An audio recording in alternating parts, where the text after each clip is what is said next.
Hello everybody, welcome back to Lil Euphie's Creative Corner. My name's Lil Euphie, and this is my creative corner of the internet. Welcome back everybody. Hello honey bun, good to see you again. Congrats on being the first one here. How's everybody's Saturday going? Hope it's going well for you. So today, I'm going to be doing some more coloring of the lines here in this piece, and then I'll move on to doing shadows and lighting, and I still need to add something in the middle here. It's probably gonna end up being like a planet or something, right? Something shiny, something bright. So yeah, I hope that you guys will have a good time with me tonight, enjoying some artwork, some creative process, some chill vibes and atmosphere. It's been good. How about you? It's been all right. I made dinner earlier today. And then I did laundry and started planning out the garden. So I think I'm going to start out with like an herb garden. I'm going to have sage, rosemary, thyme in the corners, and then marigolds as well on the corners. So and then with cabbages in the middle. So yeah, I'm hoping that companion planting strategy will work out for me. So it worked out at my parents' place. So yeah, and with that, we'll probably end up doing more like plant related artwork as spring starts to really ramp up. And speaking of that, as a warm up today, I'm gonna be sketching out very lightly this piece here, and I've got some reference pieces in front of me as well, because I started another project. I started another Gumi cover, as I do. I've started to make Gumi covers out of all of my favorite songs from my favorite bands, just because I want to know what it sounds like. And so I started to make a Gumi cover of The Crow and the Butterfly by Shinedown. Absolutely beautiful song. Oh my goodness. It was like one of my favorite Shinedown songs besides Heroes. And so I really, really want to draw a, welcome on in, Yua. Good to see ya. So I really want to draw Gumi in a field of dandelions. And they're like swirling above her head, and there's a crow chasing a butterfly in the background.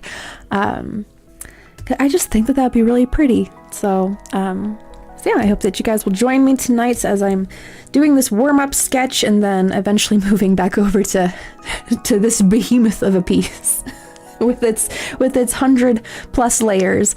So yeah. So right now I am just going off of this reference here. It's got a lot of perspective going on with it, so I'm trying not to overcomplicate it too much. So she's facing away from us, but kind of like spinning in this field of dandelion flowers. I got like the first verse already done, and I started at like 6:30 an hour ago. So my strategy, my method of making the Gumi covers, because I have My Wall by Korn and Skrillex. I did that cover. I'm still working on Buying Down the River, because that one is complicated. It starts to change tempo like halfway through the song, and I was like, okay, hold on, the metronome is completely off now. And then I did a Gumi cover of Ghost by Coheed and Cambria. Oh my gosh, that one just gave me chills. It gave me chills to do. So, and the same thing goes for The Crow and the Butterfly, in that it's given me chills. So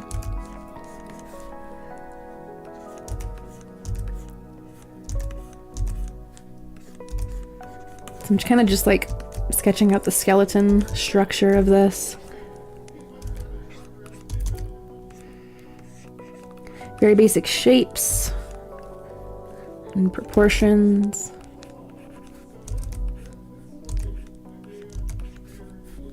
So yeah, but my method of making the covers is I'll find an instrumental version of it or like a karaoke version. Then I'll download it. I'll put it into my digital audio workspace. I use Reaper because it's free. Because I love free software. And I'll sing over the top of the karaoke or the instrumental, right? Like I'm making a cover myself. But then I'll load up SynthV and load up Gummies data, a voice bank. I almost said database. And I'll time it up with my own vocal track. So that the timing and the note changes are as accurate as I could make them, because sometimes it gets a little complicated. You know, in this case with Buying Down the River, having like tempo changes. I'm just like, oh, hold on a second. We're going a little bit faster, and now we're slowing down.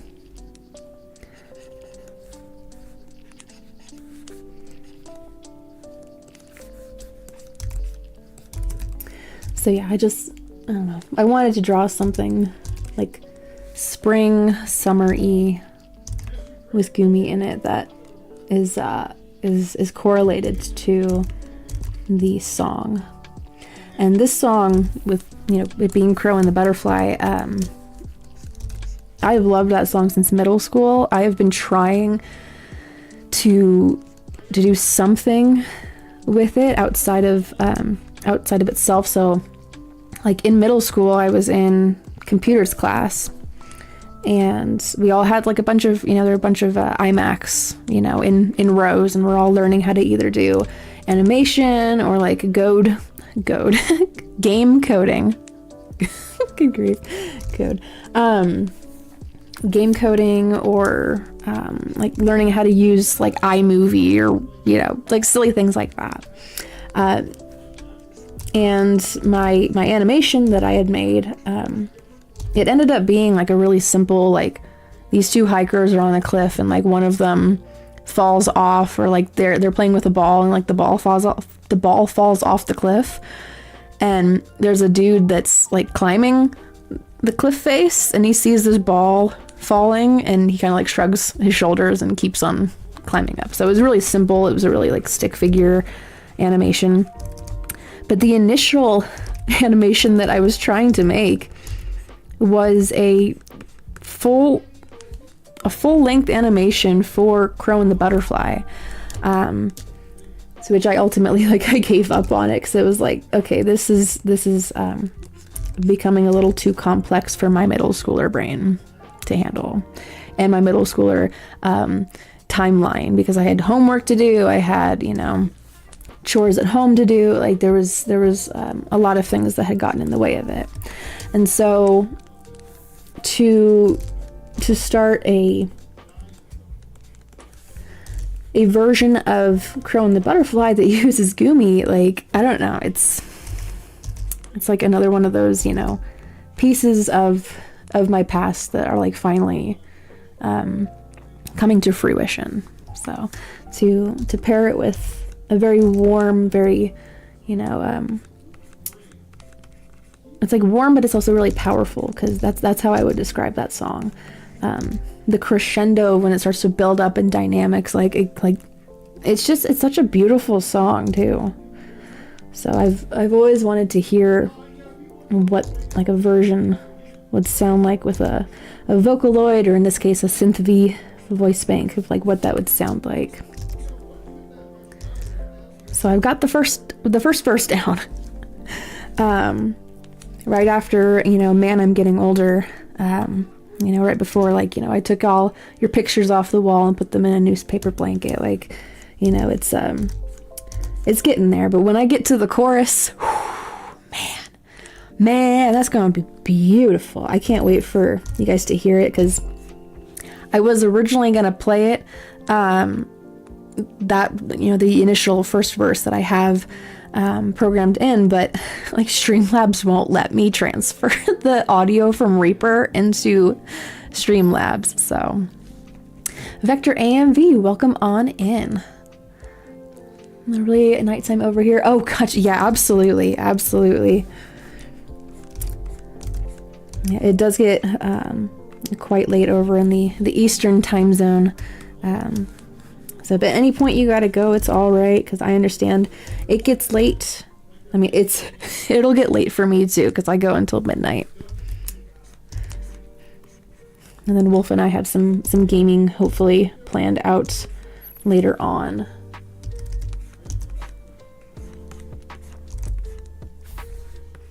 Kind of having her raise her leg here a little bit.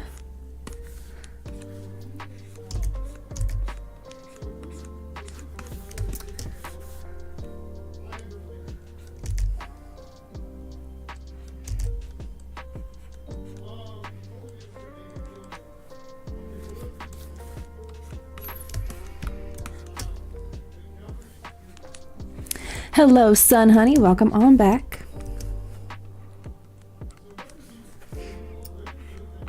I have not seen a closing date on the local Joann's yet, so, and I'm also waiting to get paid so I can hit up the deals that are inevitably going to be coming from that. Just reminded me of that. I was like, oh right. All right, discount craft supplies.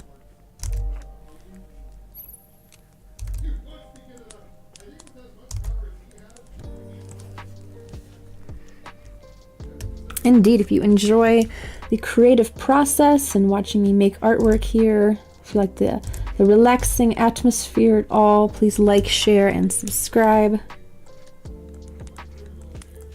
All that good stuff.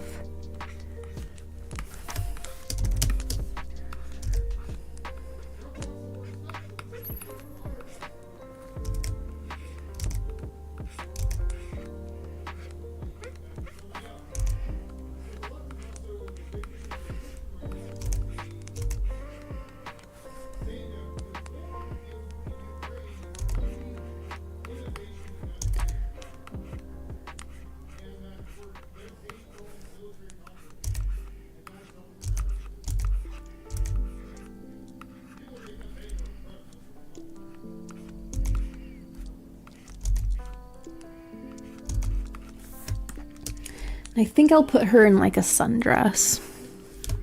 It's a very sunny, summery, spring type of a temperature.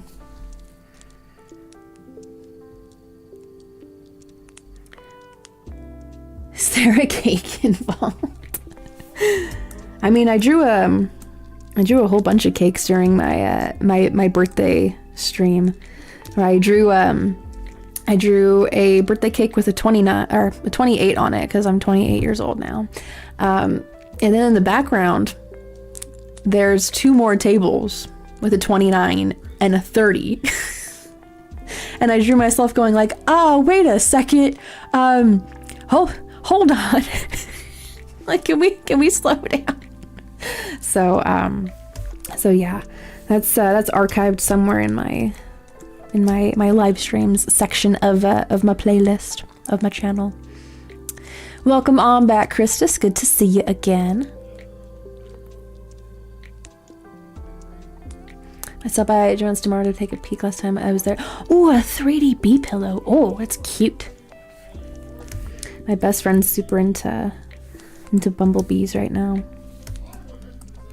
She's about ready to have her baby. So they got the nursery all set up in Winnie the Pooh theme. Very exciting stuff. Okay, we're gonna start putting this sundress on her. She's gonna be surrounded by a bunch of dandelions up here, floating in a spiral in a way. I gotta fan that out a little bit. This is all on one layer, so I'm not too worried about it like clashing with other layers, because there is none.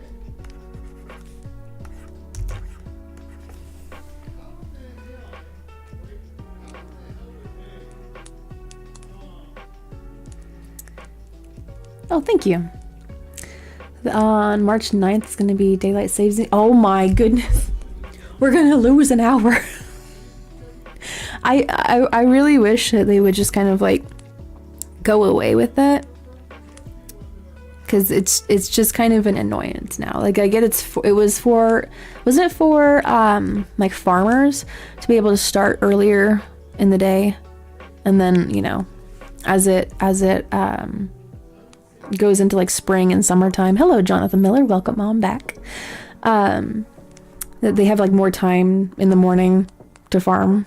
I think so, but like, we have the technology now. We have lights on our tractors and our, you know, all the different equipment. Like, they can, yeah. It just becomes like slightly confusing for a brief moment in time, and then if your devices don't like automatically fix it, then you have to do it yourself, and it's just kind of like, meh. Yeah, like, we have lights. We have lights for for this. So I do remember, I thought I saw like a petition or a bill or something to get rid of the daylight savings time.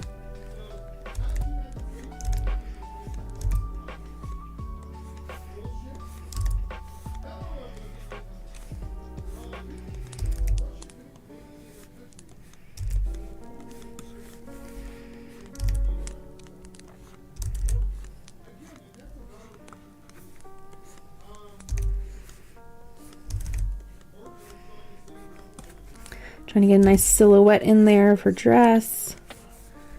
I might put some ruffles in there too. Some ridges. I'm gonna start craving ruffles with the onion sour cream dip. Ooh, I'm gonna have a craving now. Oh man.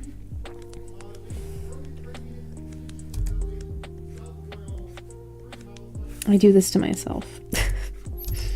For dinner today, if anyone was curious at all, we had Alfredo pasta and cut up sausages that are apple and Gouda flavored.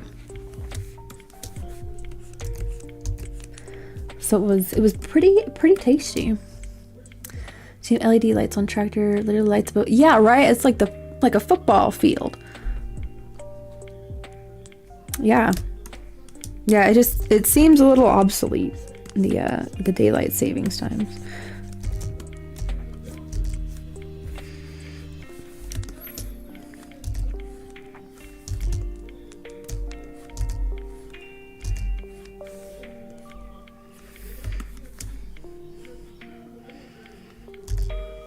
I want this to be, you know, maybe you guys don't know, but those tops that they're very like scrunched together. They have that pattern on them.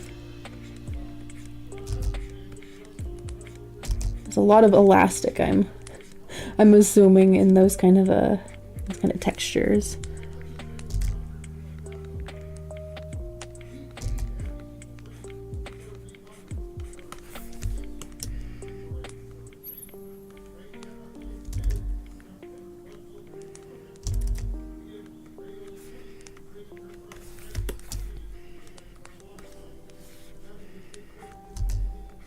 I think I'll turn her goggles into like sunglasses, maybe.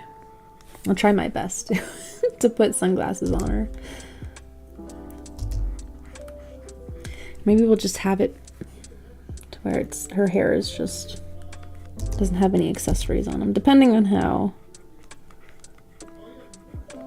well I can angle the sunglasses.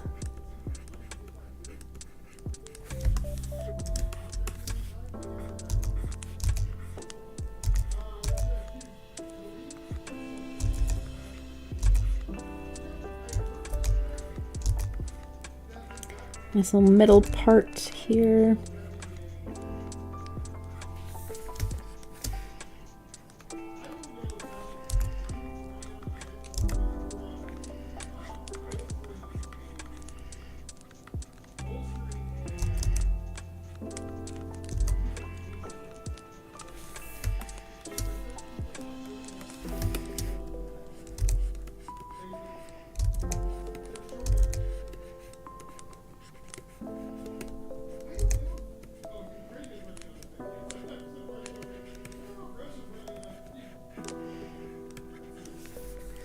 Very rough sketches of the hands because I am not gonna try to sketch out a perfect hand right now. Maybe tomorrow I'll try and make the viral keto onion rings. What? That should be interesting to see how it goes. You can clearly see things you run into. Yeah, there's no fear of you know, running into something in the dark. It's just, you know, you're gonna know. You're gonna know if you're running into it or not. Having her bug wings. Oh, the dragonfly. Yes. And fly along with the fly. Fly through the night. Oh my goodness. That would be cool to do a design of Gumi as like a dragonfly. Do that kind of a song. Or if someone were to do like a Gumi cover of Butterfly, I am your little butterfly, that one. Oh my goodness. And have it very, you know, green, black, and blue themed, and she's got butterfly wings. That would be pretty. That's a good idea. Baked shredded Parm cheese chopped with thin slice of fresh. Ooh. And give me a craving. Another one. Insert DJ Khaled, another one.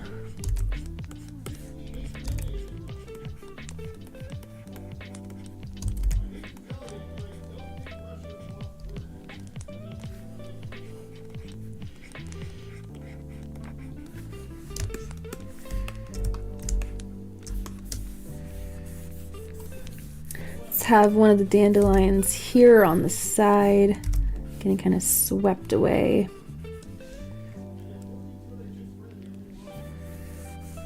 I'm gonna move this over a little bit. I did download a couple more brushes from the Clip Studio Paint marketplace. One of those brushes would have really helped me out yesterday because if you select on any one of your layers and enable it as a reference layer, it will only color inside of those lines of that reference layer. Or in the case of the eraser version of it, because there's two different versions, it'll only erase outside of the reference layer. So very, very helpful and very time efficient too.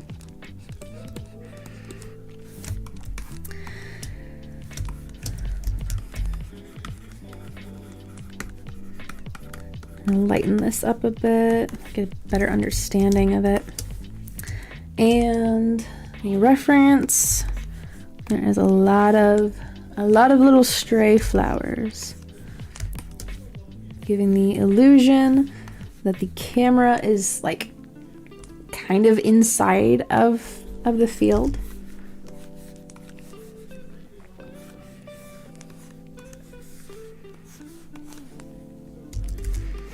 Kind of lessen as they're over there, but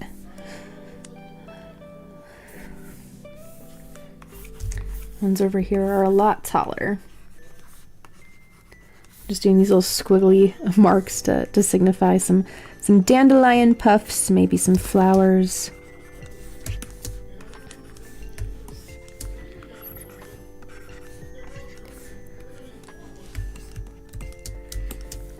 We have some here that are covering her up just a little bit.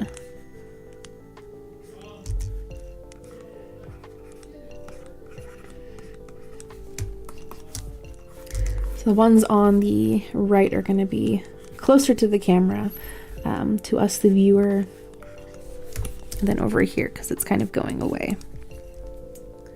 It's thinning up a bit.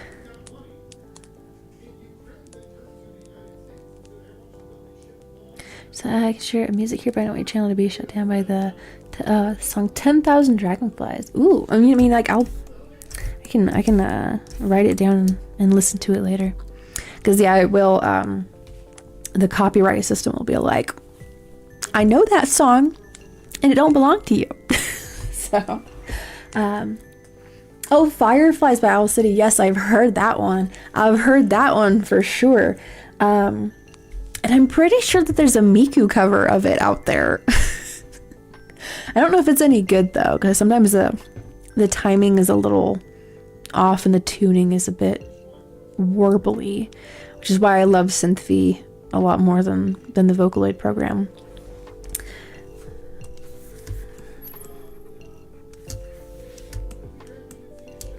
Let's see. I don't see any like mountains or hills. This is giving me some Sound of Music vibes. Where she's dancing in the field.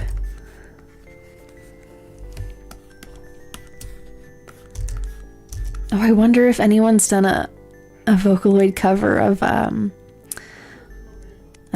any of the Sound of Music songs. Edelweiss.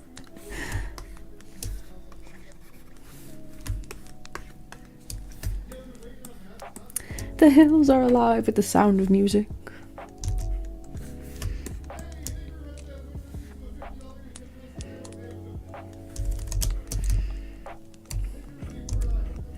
So this warm-up won't go for as long as yesterday's did. I promise. I started getting a little carried away yesterday.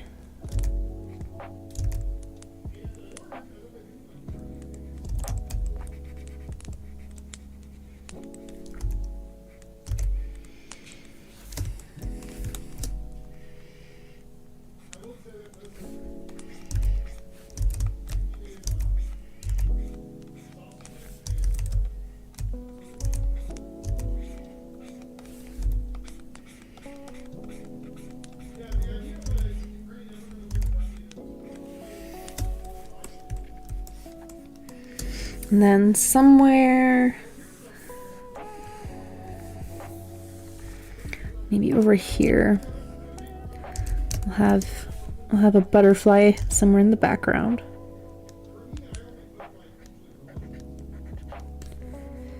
And a crow, the crow chasing it. Depending on how challenging it might be, I might try my best to make like a Gumi cover of one of my mom's favorite Alter Bridge songs called Blackbird.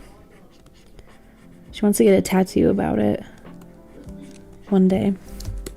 It's a very bad crow, I'm sorry. This is what the warm-up sketch of the crow is going to end up looking like. So I might end up moving that around a little bit.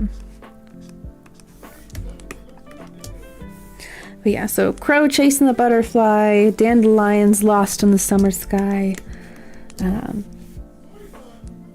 Should be a really pretty piece, considering how the sketch is going for it.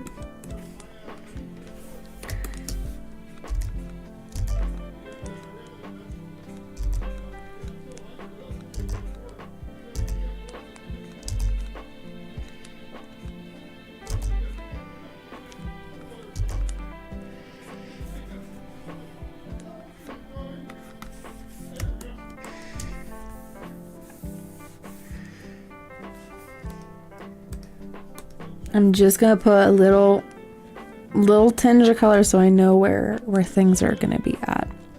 I'm not going overboard. Crickets Clicking in Harmony by Chipmunk Cricket. I don't know if I've heard that one. Maybe I have. I didn't know it was called Crickets Clicking in Harmony. I might have. I just didn't know it was called that.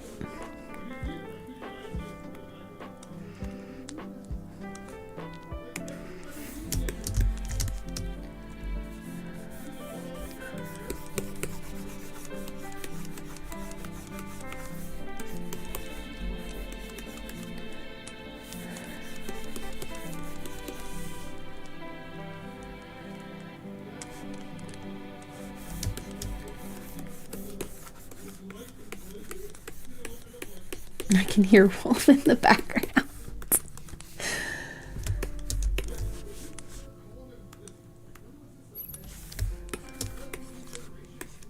And this is where the sun is going to be coming in from.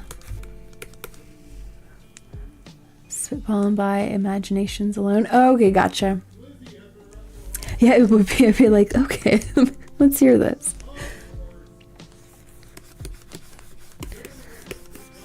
That, and then it kind of fades into a lighter tone down here.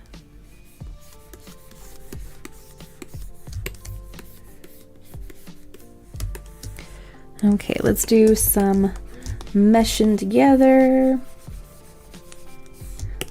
I'm like actively telling myself, don't go overboard. It's just a sketch. It's just a concept of what could be a really pretty piece in the future.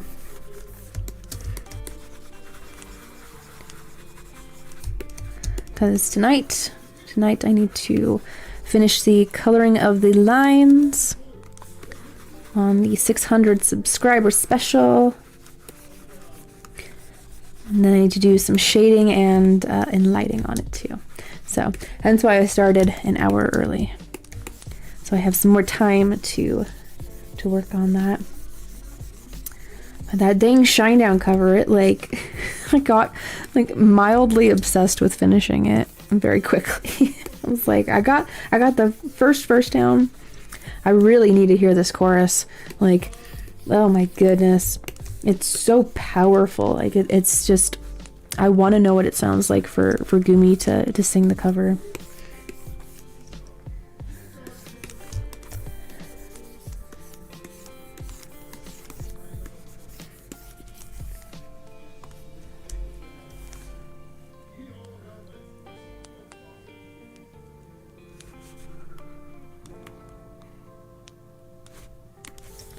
She has green hair.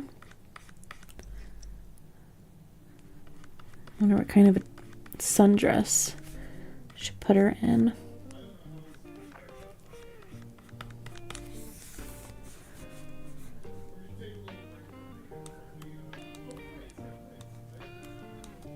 Maybe orange, because her usual outfit is orange and yellow.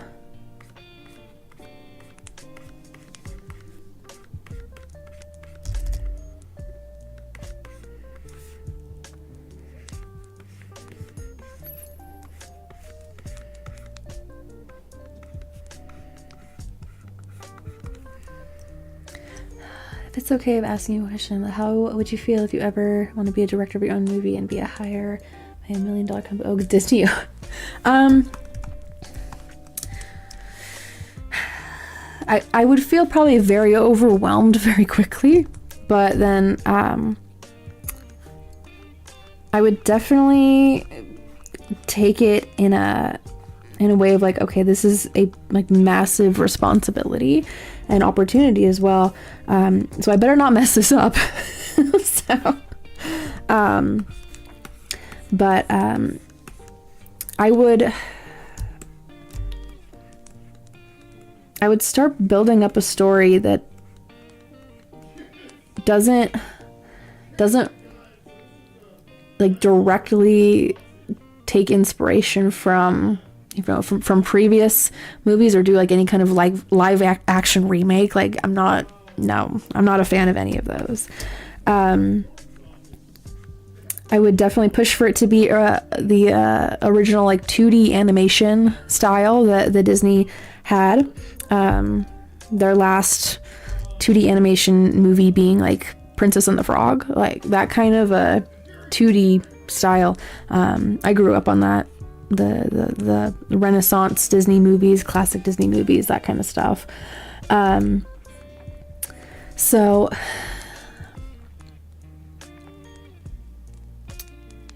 I don't know. I would think long and hard about the messaging and the elements of design that can further tell that story without having to explicitly state certain things. I really, really love good character design that tells a story in of itself, and then you learn more about that character as you watch their development and their progress. So yeah, those are my thoughts on that. I definitely would not use it as an opportunity to like cast like all of my friends as the voice actors and actresses, because like just because you have that network doesn't mean that those people are going to be the best fit. You know, or use it as any kind of like soapbox or I don't know, something divisive, right? Like we're all humans with human emotions, and those commonalities, you know, it's they take form in different ways, you know, in different stories. So to be able to relate with somebody because you understand those emotions, but having not gone through like maybe the exact same things, I think is it can be a really good opportunity to connect with people in ways that aren't like explicitly stated. So, because we've all gone through, you know, happiness and sadness. We've all been angry at one point. We've all, you know, been overjoyed, you know, at one point. So,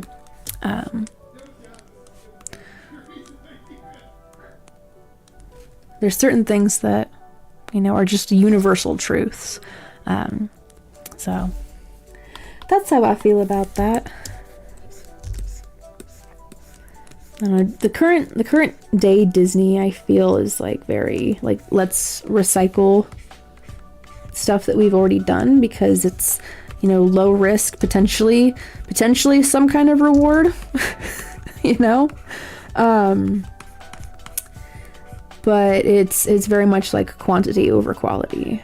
I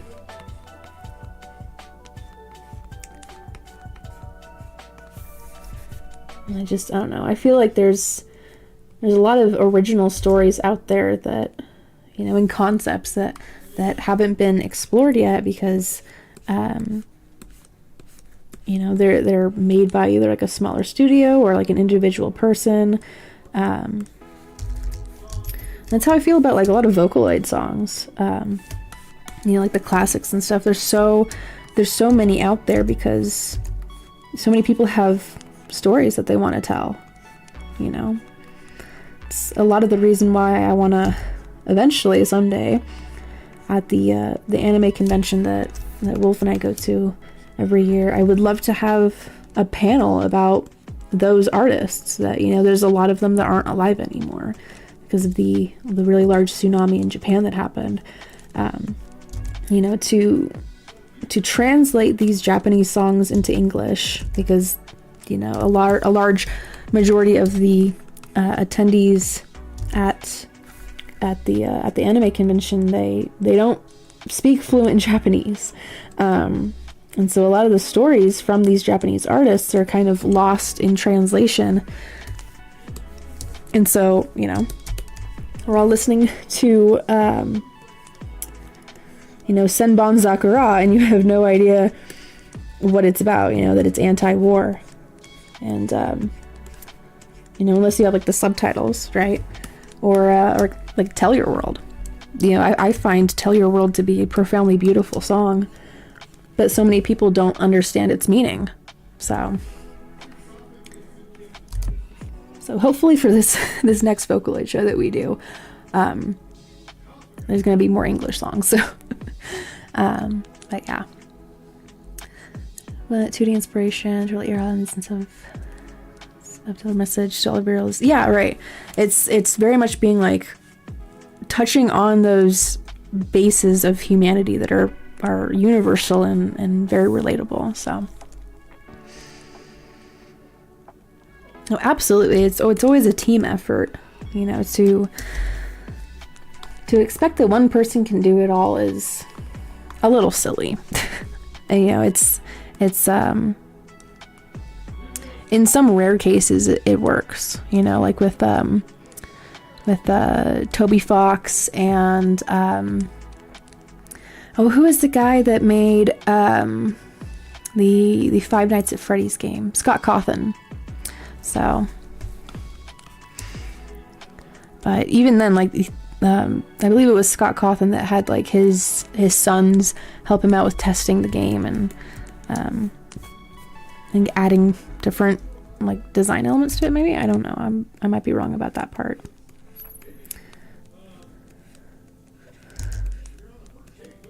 But in those games, like there's a lot of planning and development that goes into it. A lot of strategic planning. I might make these a lighter shade of gray, I think.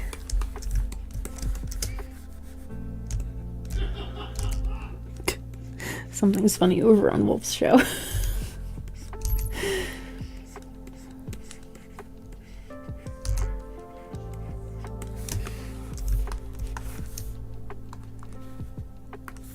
I'm gonna lock that and just make it a lighter shade of gray.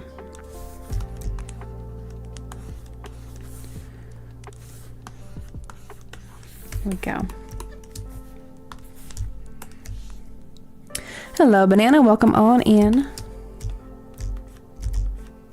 Right now I'm just prepping out some more artwork for a future Gummy cover that I have started working on like an hour before the stream.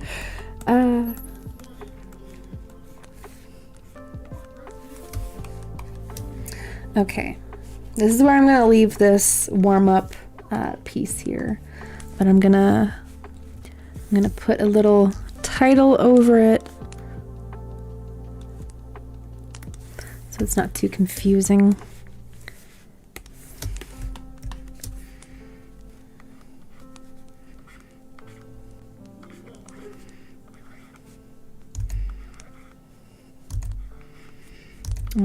My E's are always wonky.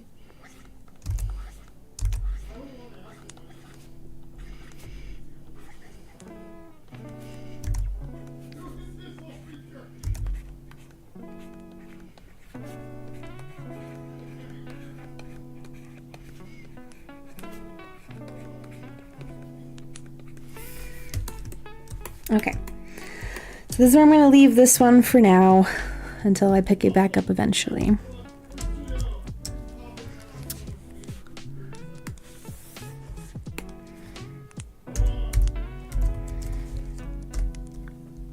Alrighty, let's move back over to the 600 subscriber special and all of its massive file format glory.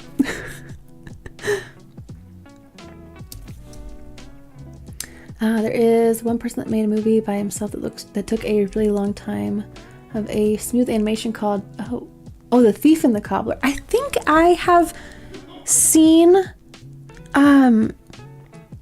clips from that. Wasn't it it's one of those like lost media types of animations, right?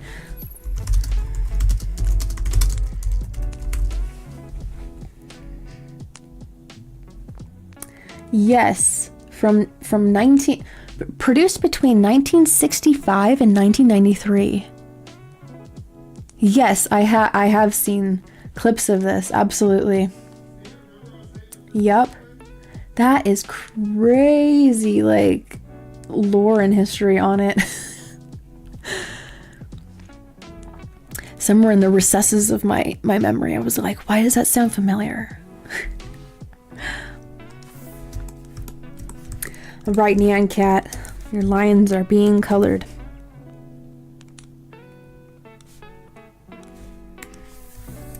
There was another method of coloring the lines really, really quickly, but it involved flattening all of the colors down to one layer and then copying and pasting that, clipping it to the line work, and then adjusting the settings of that layer, like the mode that it's on.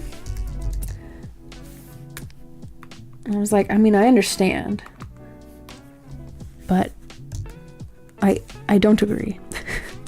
I understand, but I don't agree. So I like to have all of my layers separated into, like, you know, different colors, and unless I'm doing a rainbow over here, then I'll combine them all.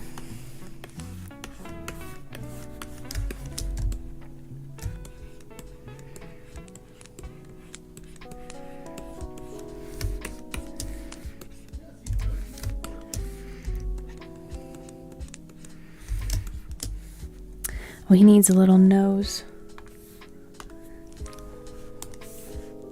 I can't recall if the Nyan cat is a girl or a boy cat. I thought it was a boy. But I might be wrong. Maybe it's just an entity. It's an entity of the internet.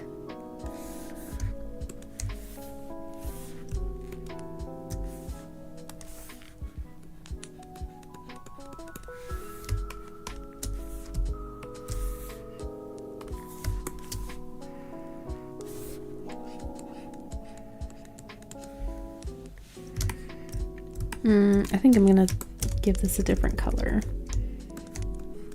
Oops.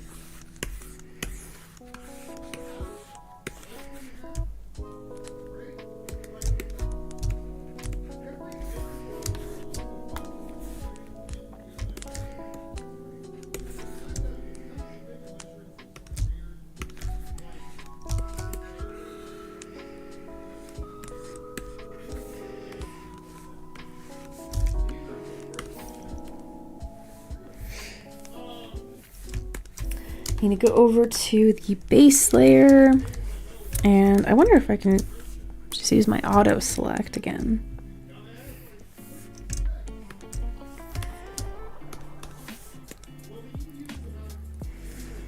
Make sure that tolerance is entirely down.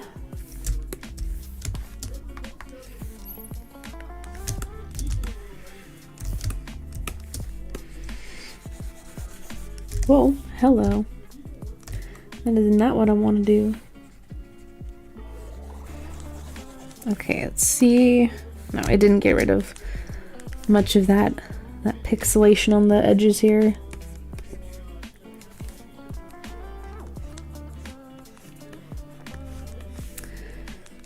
I want to try out the new brushes, but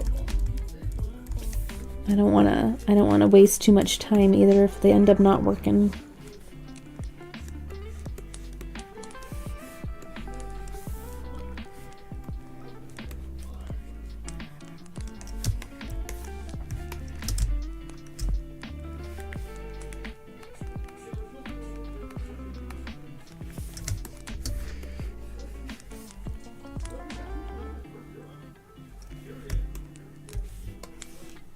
Oh my goodness, there's a Nyan Cat wiki. Why am I not surprised?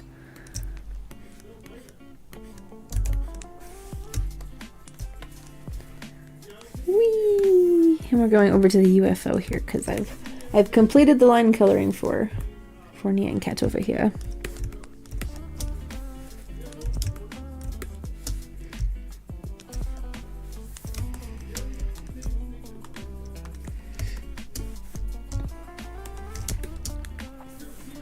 See about this color gray.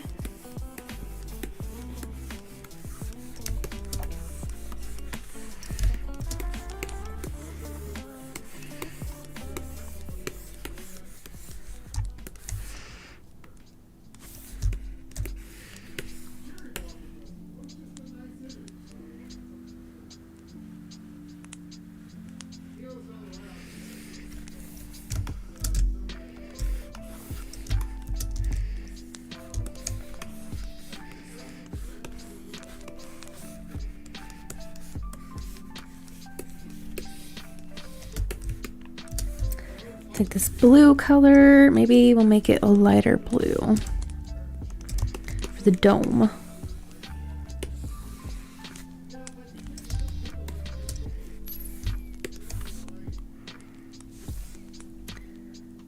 The space race UFO or the Nyan cat.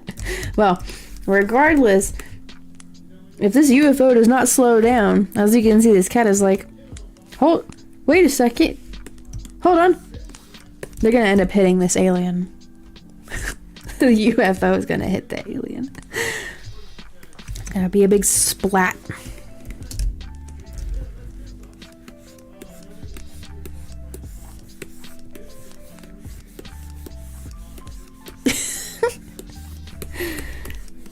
Yes, all of these lovely ideas are courtesy of our viewers. The weekend before this one, I hit 600 subscribers, and so I opened up this piece, and I only had Vivian here and Roscoe. So I said she's pointing at something, and I knew that there was going to be a UFO over here. So yes. Having Miku here, the Nyan cat, a T-posing cat on top of the UFO, the dancing alien from Spaceballs, Cat Star, and a manatee and his penguin friend. Apparently, they reside over the dreams and nightmares of people, and they've gotten a little lost here in space. So, very silly things going on here. So, but that's what I do. Every like 200 subscribers or so, I do this little milestone piece, and I take requests and suggestions from the viewers, because otherwise it's, I don't know, my ideas kind of start to fall short.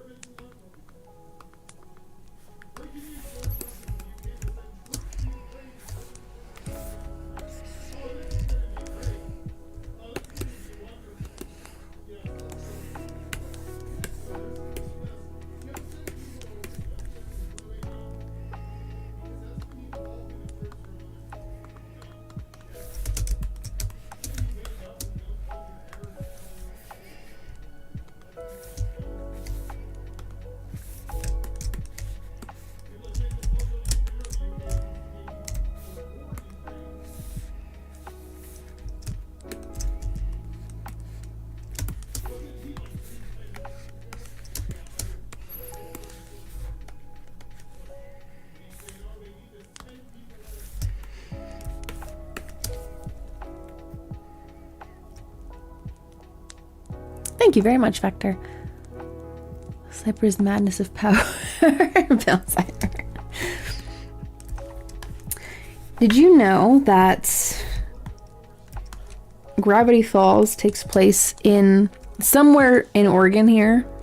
Cause I'm located in Oregon, so it's just kind of like when I put those pieces together, I was like, oh yes, that makes sense. That makes sense now. I'd always wondered, I was like, why does that Ken Ashcorp song about Gravity Falls mention Oregon? I'm like, oh, it takes place here. Oh. Well, no kidding. Okay, let's have this alien be a different color with this line work.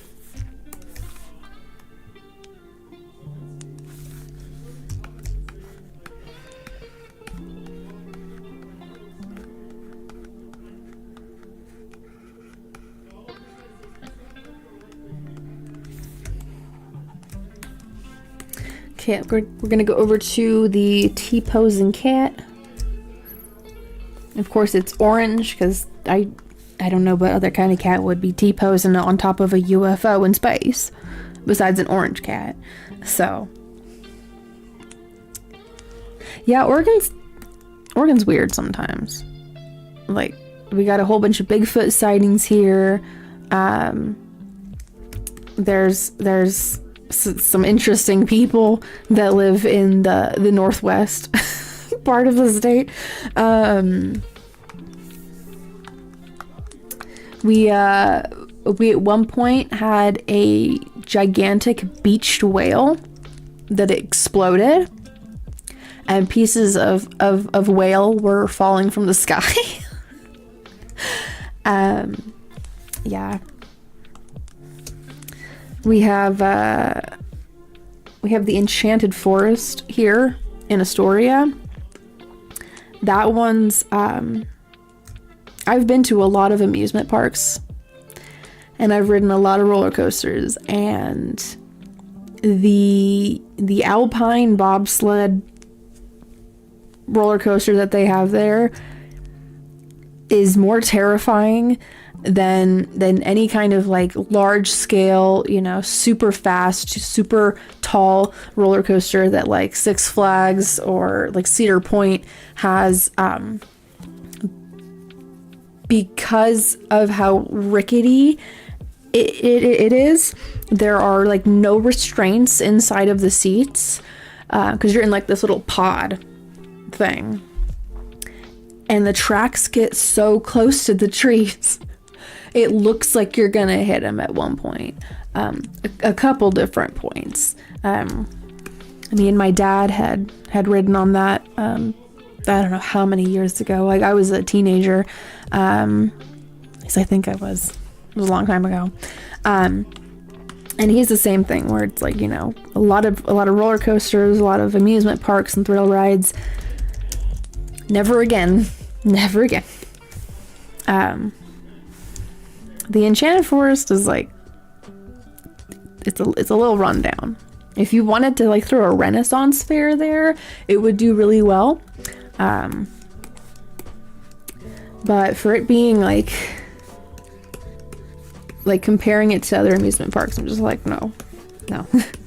Eventually I'll take Wolf over there so he can see for himself how like kind of it feels like some parts of the park are like cobbled together. So right, yeah, I'm not even doing it for a free funnel cake. Yeah, my mom might partake in that kind of a challenge, though. She loves funnel cake. But yeah, no, the the exploding whale. There's a video of it, I'm pretty sure. Like there was an old newscast about it. The smell, apparently, because like I wasn't around back then. I think that was like in the early 80s or maybe 70s. I'm not sure. But the smell of it apparently was just awful. So, Sophia, welcome on in. Good to see you. Right now I am coloring the lines of this cat, working on the 600 subscriber special from last weekend. I'll grab this same color right here.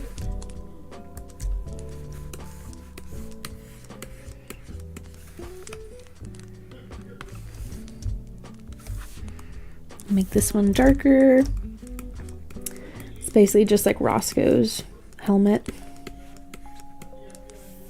And where is this little black dot appearing?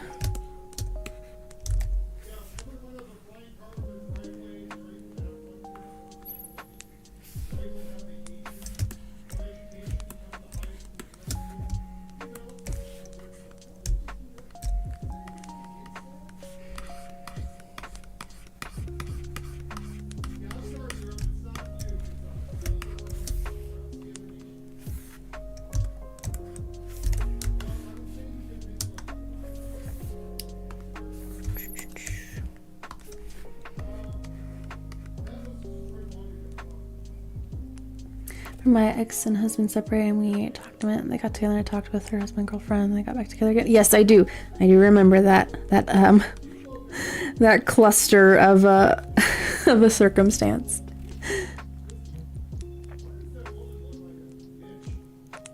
Let's just say they all took a ride in a Super STI.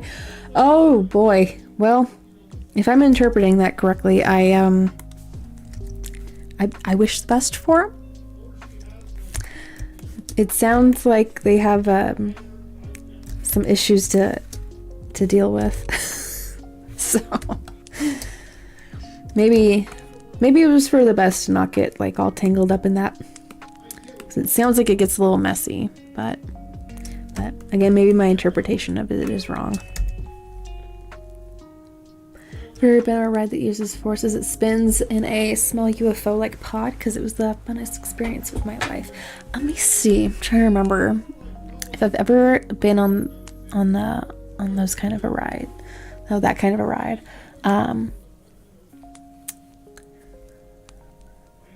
Yes, I have, and I think it actually gave me like motion sickness because I had I think it was a funnel cake, actually. I was at Oaks Park in Portland, and they had like one of those rides, right? Like you're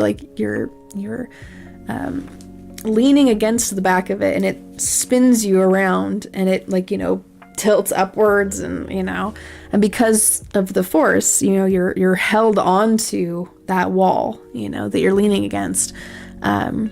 Yeah, afterwards I was like, I need to sit down, guys. I just need a breather. Oh, they're taking, oh my goodness. Yeah, again, like that sounds messy. It sounds messy.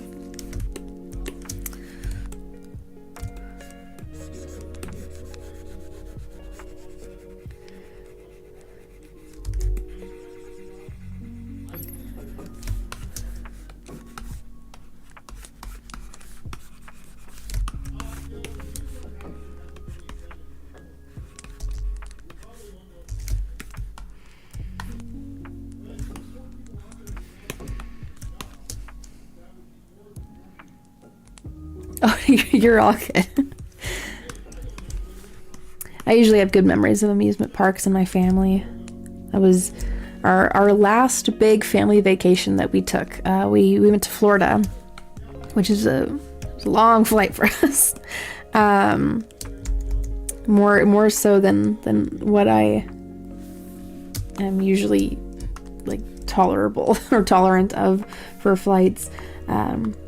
I don't like being in those little enclosed spaces all the way up like 30,000 feet in the air. I'm just like, nope. And especially not these days with certain news and findings. So, but yeah, we went to Florida, and we were there for an entire week. It looks like my line work here is a little messy. But we went to Epcot and Disney World, and then we did Universal Studios Orlando. So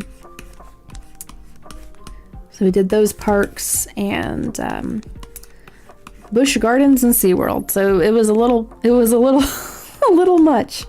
Welcome in, Mars Media. Good to see ya.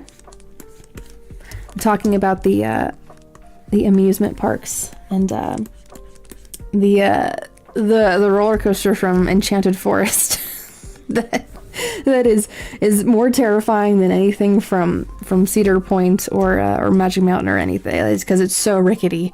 It's just, I don't like getting that close to trees and being thrown around in the little alpine themed pod. Like, no.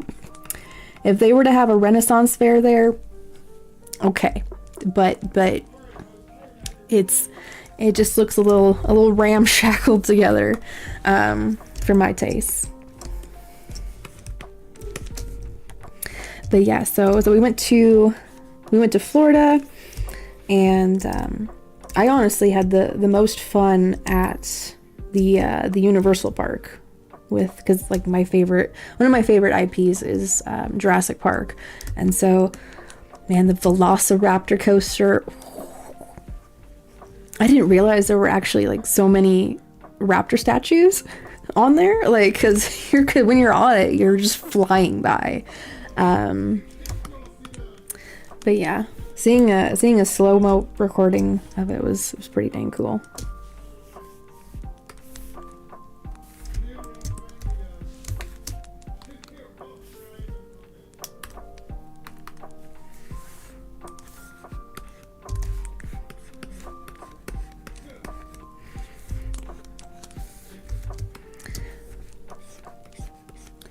I think my brothers and I, having grown up playing Roller Coaster Tycoon and, you know, the sequel to it and the third one, whenever we would go to the parks, there's this kind of like analysis of how it's set up and arranged, and there's a lot of design that goes into it. So, oh yeah, absolutely.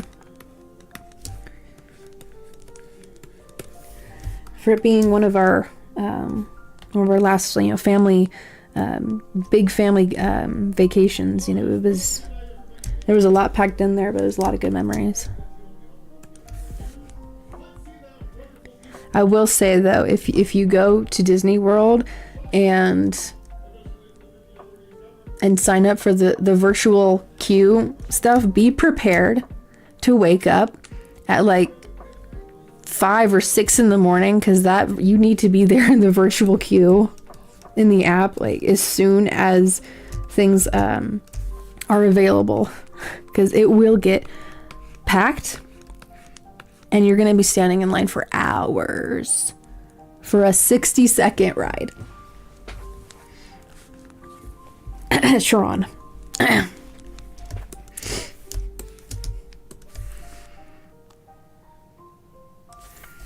Which was a cool ride nonetheless.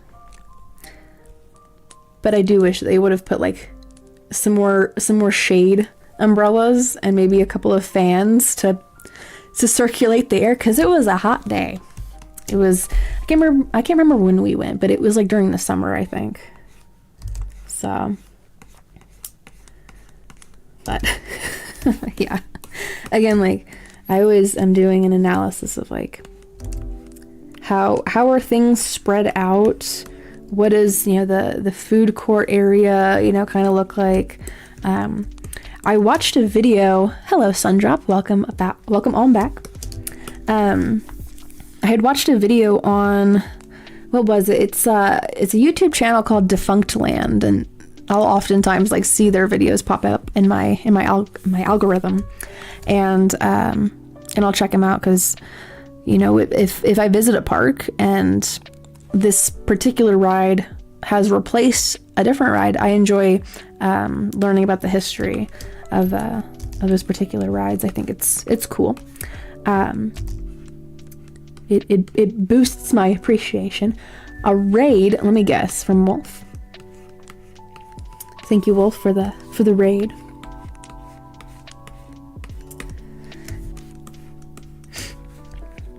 But there was this video in particular. It was about the tunnels that connect the different parts of Epcot, and how they're like vaguely kind of back roomy. So I was like, oh my gosh, why like I should not be shocked. Oh, good night, Vector. Have a wonderful rest of the night, and I hope to see you again soon.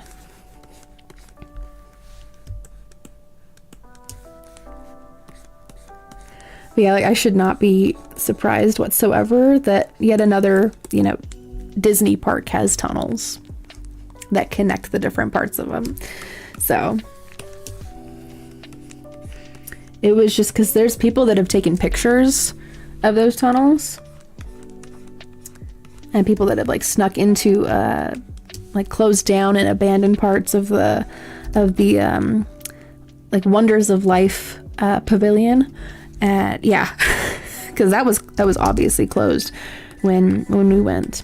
But like seeing the different like the MetLife VIP room or the lounge, it's very, very interesting stuff. Like it looks all carnival-y themed, but there's like nobody there, so it's very ominous looking, you know, in a place that should have, you know, people populating it. You know, to see it empty is strange. It's ominous. It's off-putting. So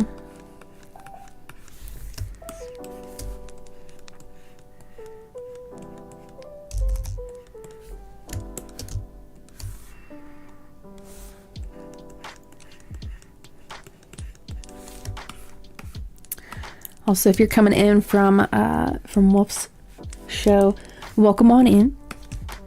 I'm working on this alien here, this tap dancing or whatever he's doing, the hello my baby alien from Spaceballs, but it's about to get hit by this UFO.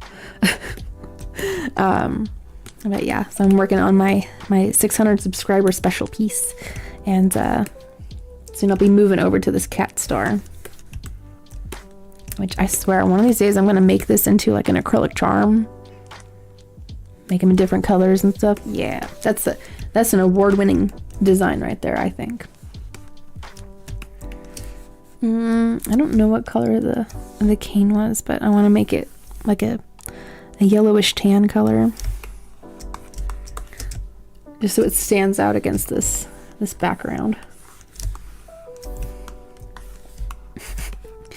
You imagine like you're just flying around in space in your UFO, and this alien's just enjoying a nice little dance sequence, and it's interrupted. Yeah, I know. Except for me, I'll notice. Like there was like this little black dot here on the cat. I will notice. It'll haunt me. It'll haunt my brain.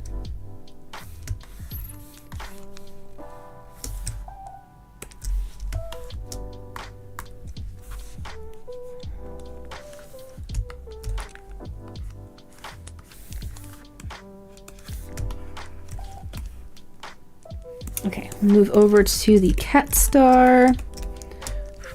Right.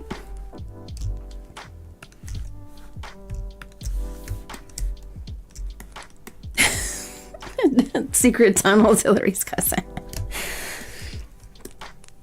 She's getting transported in the Mickey Mouse costume. Oh my goodness.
Over here, these two.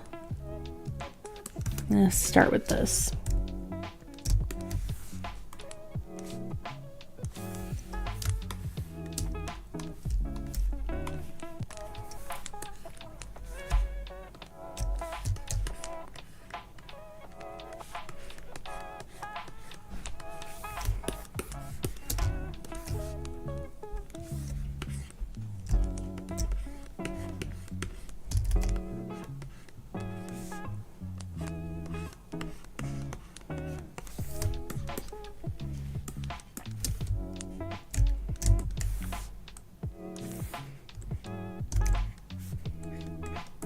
I think I'll leave the line art for the black spots on the penguin just as black. No need to change them up too much.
And move over here to our lovely manatee that I for once didn't call a walrus.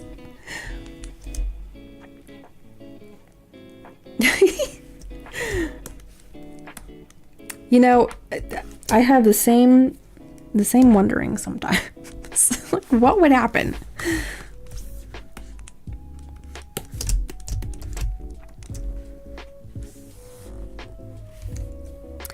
But we will find out in a similar kind of a way when Wolf flies out to Alabama for the weekend, because I'm getting me some ciders that weekend, and I'm gonna try my best to do a 24-hour stream challenge.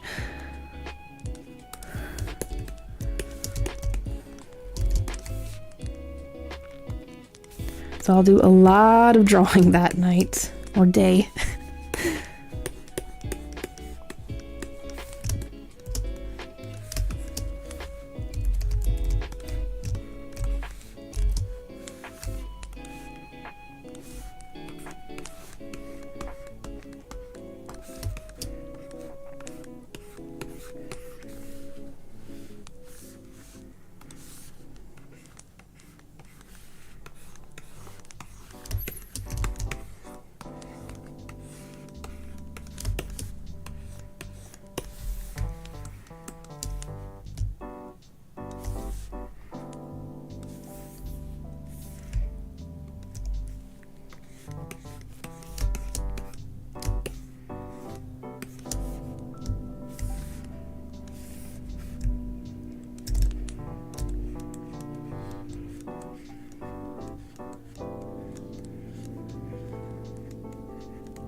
Okay, I think the coloring of these lines is done.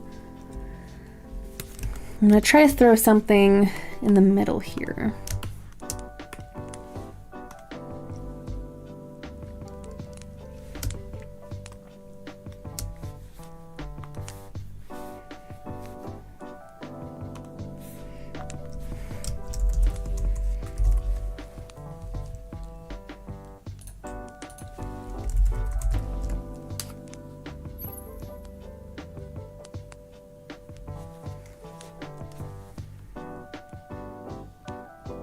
Yeah.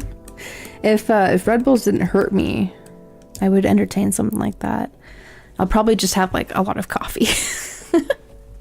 But I'll be having like Two-Town Cider House ciders, and they're like pretty like tall cans. So, but that and coffee, coffee before the stream starts, definitely.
make a copy of that and throw it underneath.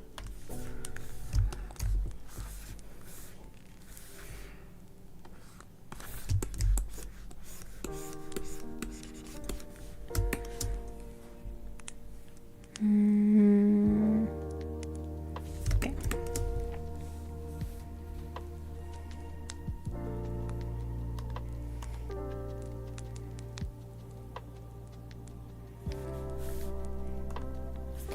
And then let's have it so that there's the same, if not like a lighter color.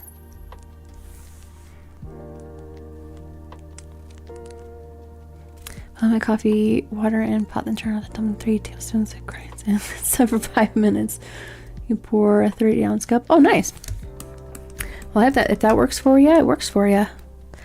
Welcome back, Cherry Berry. Good to see you again.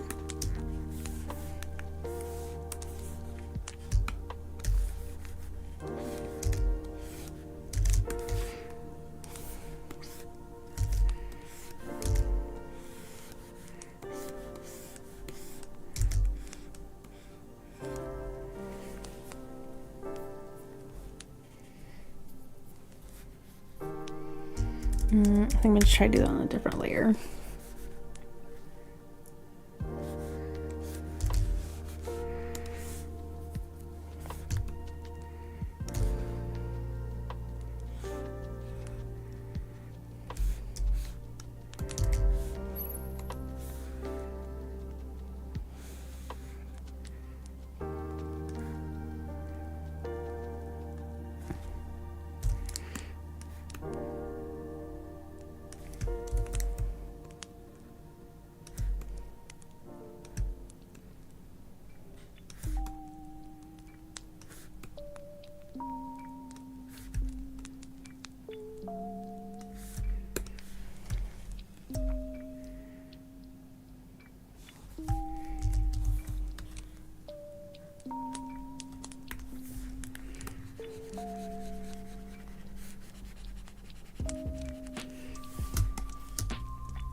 Need to make a copy of this. Throw it down here. Add glow it. And then make it slightly off-white. And then unlock it and put a big old Gaussian blur on it. Ramp that up.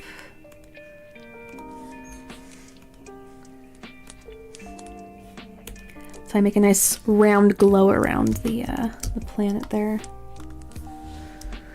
Okay, there are bands on this.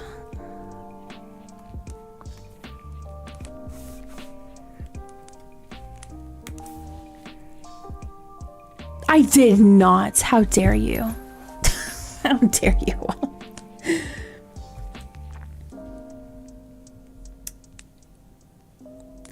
Starting these streams because I am designing a simpler design by OC. Oh, wonderful. Awesome. Yeah, the simpler designs for characters I feel are better for animation, definitely. You save yourself a whole lot of grief. a lot of pain and suffering by simplifying your designs down. Definitely. Thank you, Cherryberry. Finished a smaller animation of a red-green OC and then a blue-green alter version. Oh, cool. Cool, cool. They call it cowboy coffee. I mean, they might. Could always look it up, too, to, like, you know, be sure or not. So, if not, you've made yourself a new term. So, oh, have a wonderful rest of your night, Cherryberry. Thanks for hanging out with us for a little bit. All right, let me throw some of these bands into Saturn.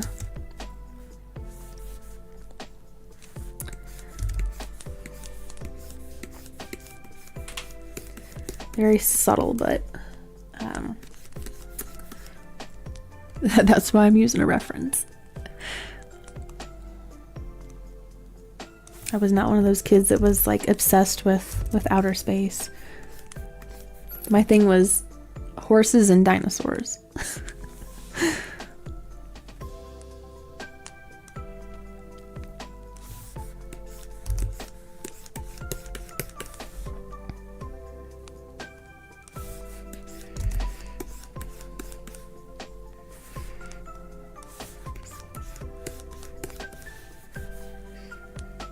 And then I actually have a new brush that I downloaded for hair textures. So, welcome back, Ewa. Good to see you. So I'm gonna try out this new brush that I got.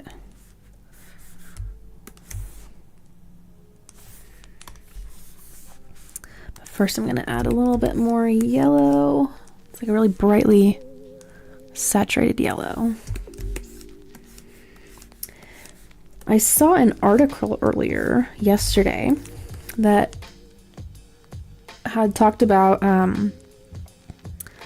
they found certain properties on Mars that are giving theories now to the fact that Mars may have had a very large ocean on it. Because these minerals are not, I think what it is, like the minerals are not able to be formed without, like a water source. So, so that's interesting.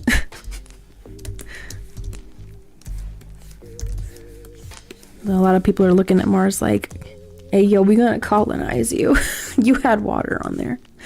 We're gonna warm you up and we're gonna start chartering some flights over there with the shuttle.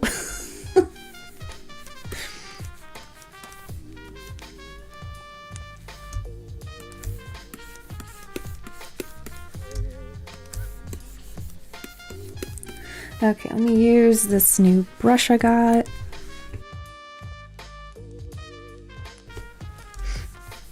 Let's see if it works at all. This is a single line. Hair texture. Even though it's for hair, I mean, there's like little lines like that. So I probably need to mess around with some of these settings.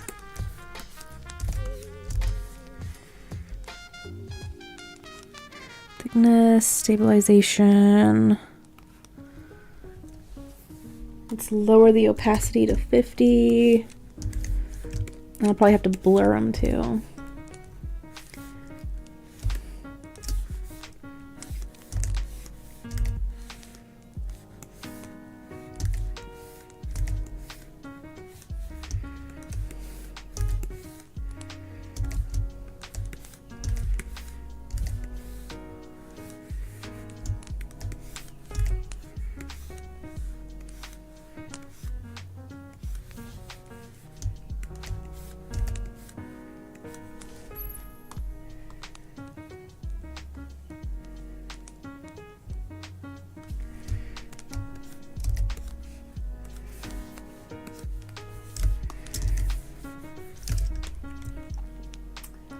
And inside the rings too, I'll have to do that.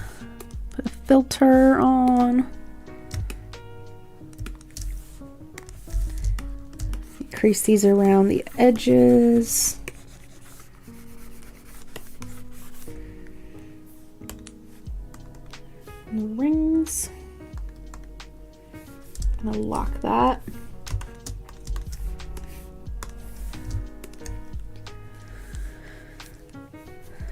see, I need to put a little gradient on these, it looks like.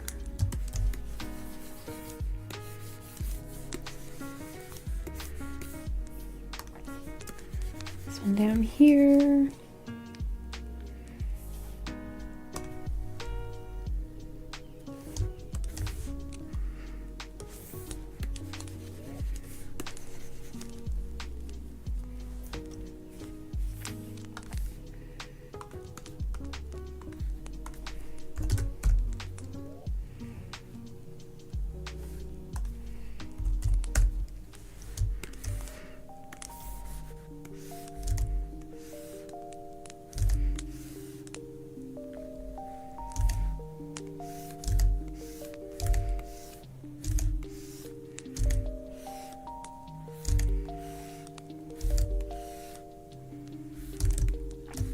One day I'll get this.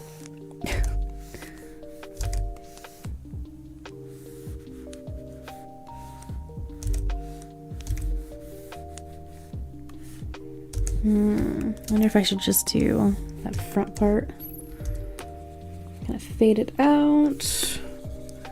Fade it out. Put a blur over it.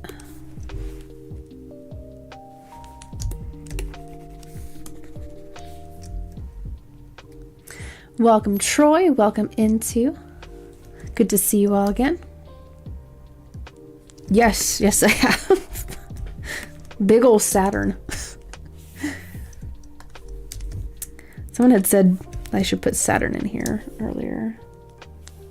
And so I was like, okay, sure. Why not? Well, that's why, because it's locked. I was like, why did the blur not work? Let's throw a couple more blur effects on.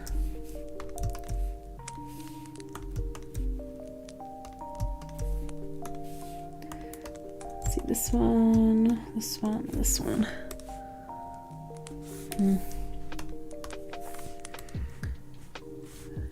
Blur. Blur. Just throwing some blur effects onto these rings.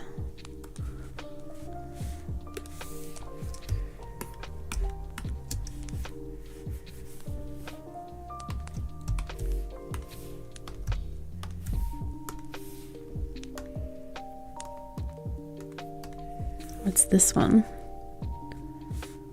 There we go. And this ring I think needs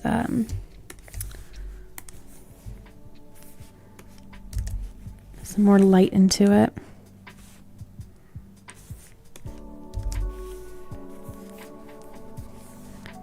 Somehow.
gonna try to use my ellipse tool instead of freehanding this, but I may end up just freehanding it regardless.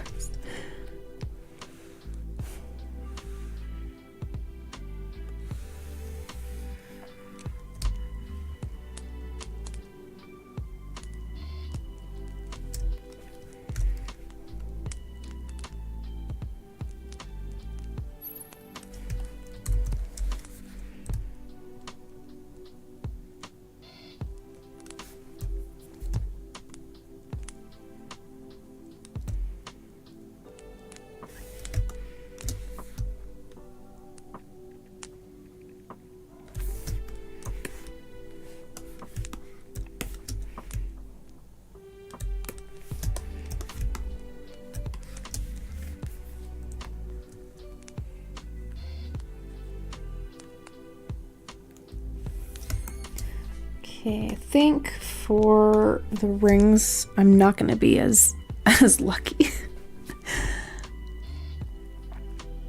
A Cillian Murphy portrait. Ooh, good luck. Good luck. Happy sketching. Happy, if you're doing coloring on that, happy coloring.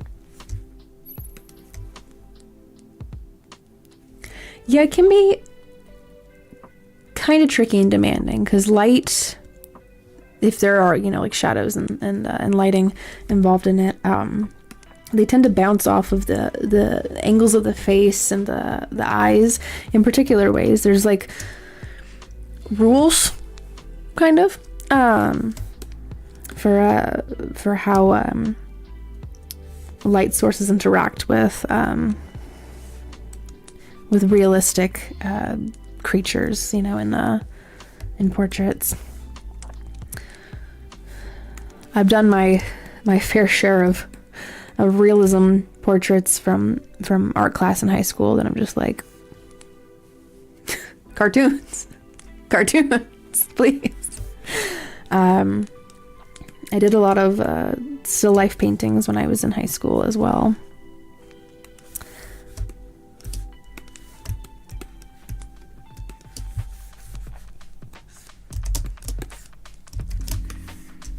Okay, let's turn the stabilizer on.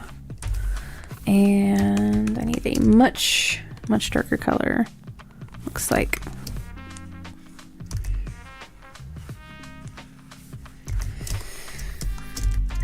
Maybe I don't really need to.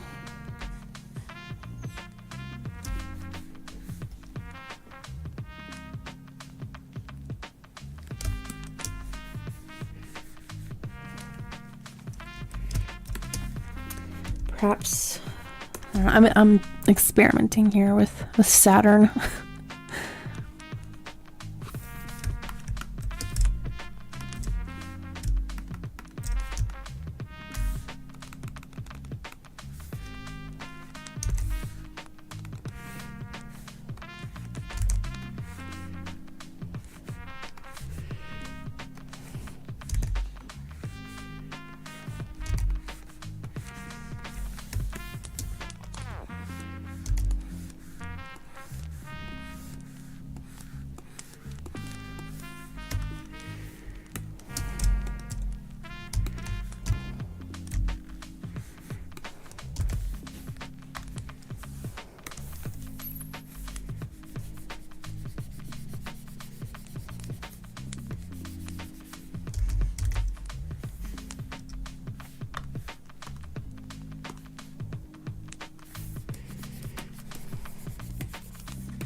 I try to and to. If I'm not able to verbally explain it, I'll like section off a piece of the canvas and be like, this is what I'm talking about.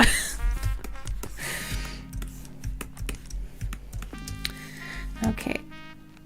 I'm gonna put some more like glowy bits around the rings.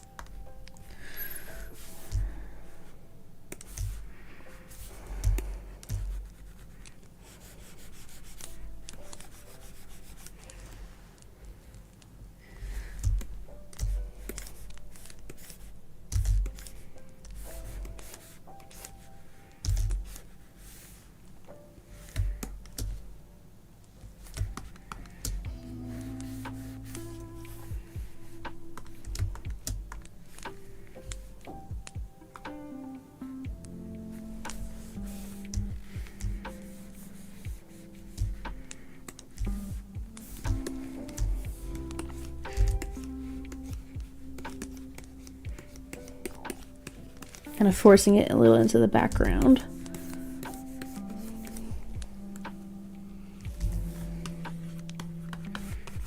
Bring it back out just a little. Okay, let's work on some shadows and highlights. Put Miku's faceplate back on. All right. First part we're gonna work on here is Vivian, since she is in the forefront. Just closing all my layers here, or my folders.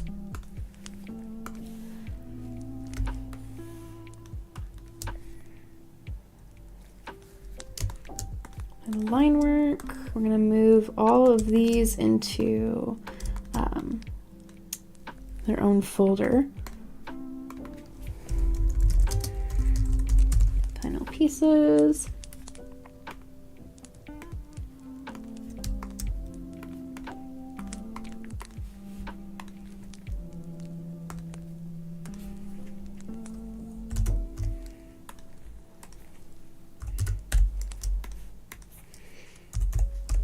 Okay, just getting the amounts in there of what is going where.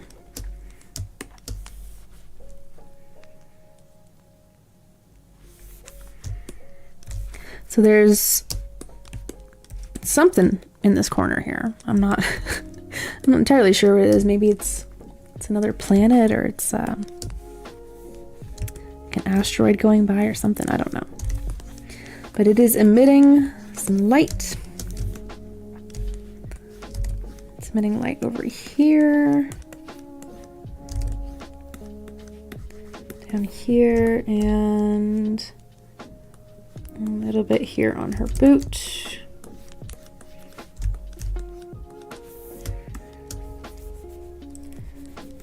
A little bit over here, just some afterglow of it. On the other side, some light is coming off from Saturn. Hello, Josiah. How are ya? Hope you're doing well on this lovely Saturday. I'm finally at this phase of doing the lighting and the shading. I'm like, finally, finally we're here.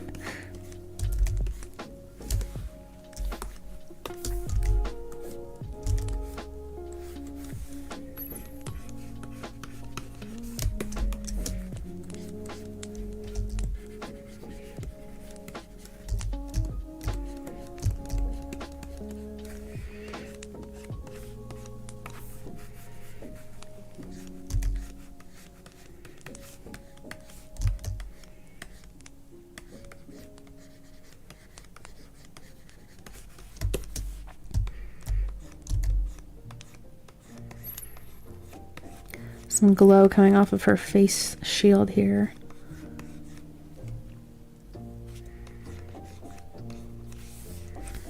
Then a little bit of a blue.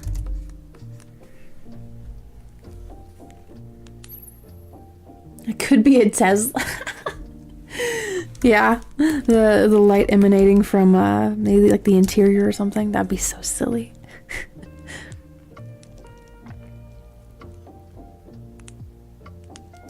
Oh, nice.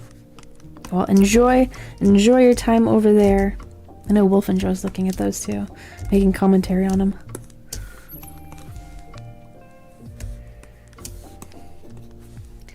It's like the O.J. Simpson's chase. Your eyes are glued to the screen.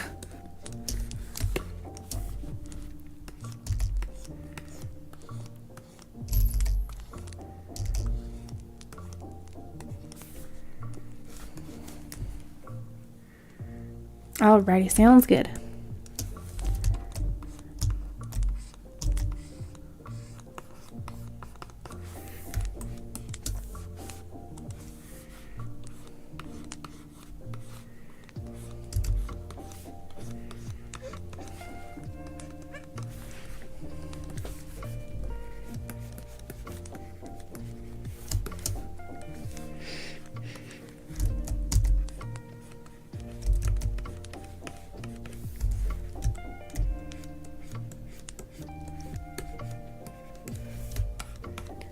Okay, I'm first getting my light sources in, so not too, I don't know,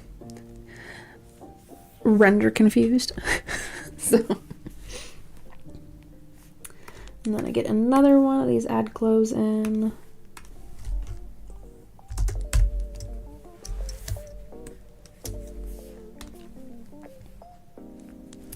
And then I'm pretty sure I could drop all the colors if I wanted to just see the grayscale of it. But I don't think I really need to do that right now.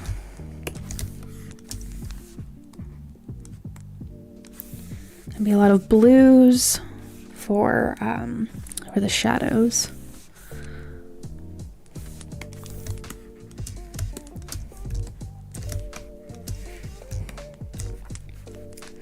Shadows are gonna be some in here.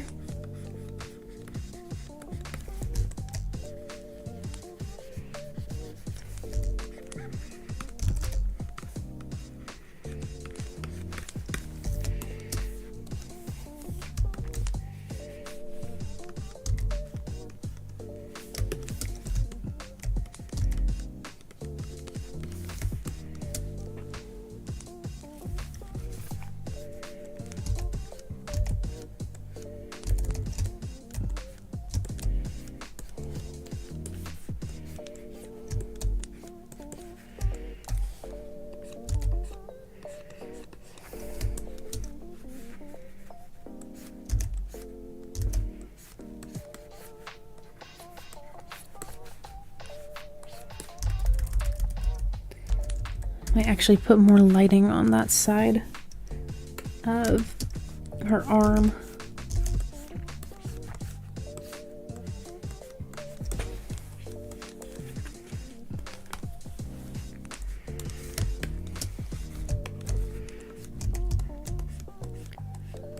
Underneath the helmet a little bit.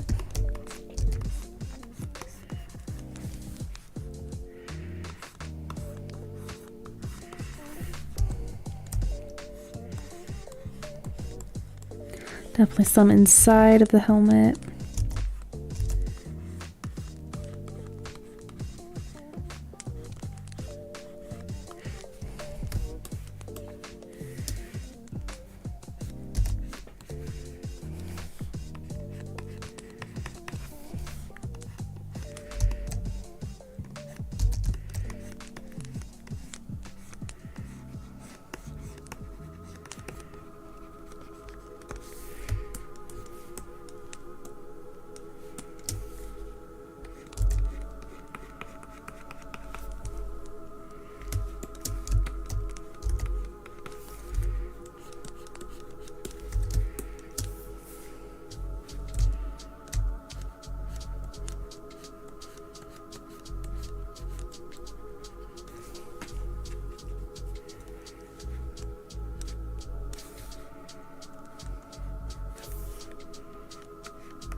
And you may need to adjust some of these opacity settings.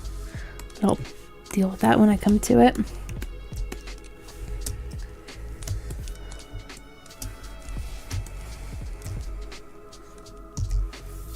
And that moment is now.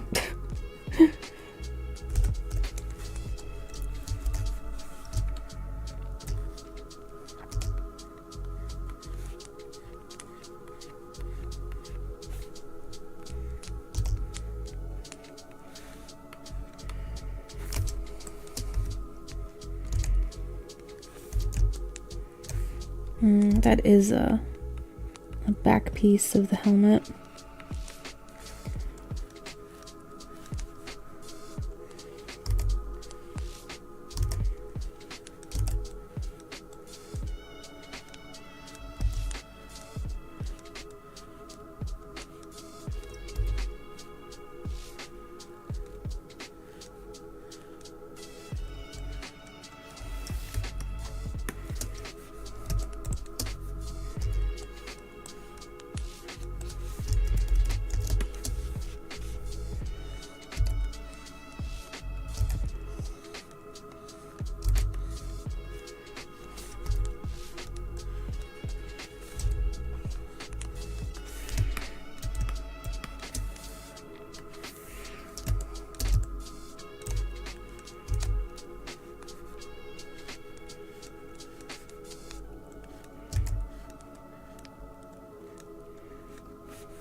I'm gonna try a smaller, not smaller, a softer brush though. A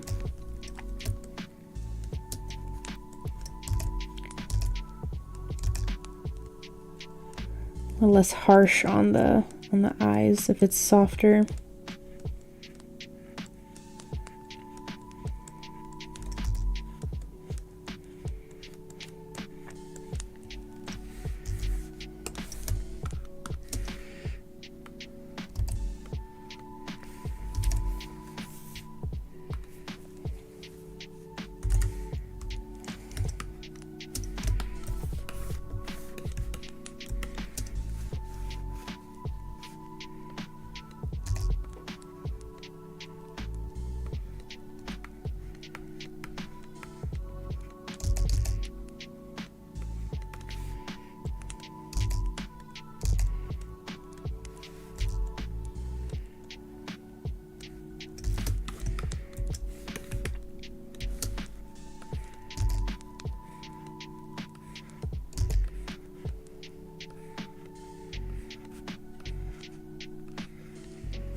Does that keyboard owes you money? Yes, I'm like beating it up like it owes me money.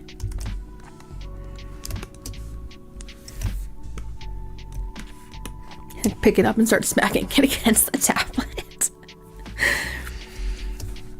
I assume you guys have seen the rage out videos where like the keycaps go flying off the keyboard and the kids are like raging.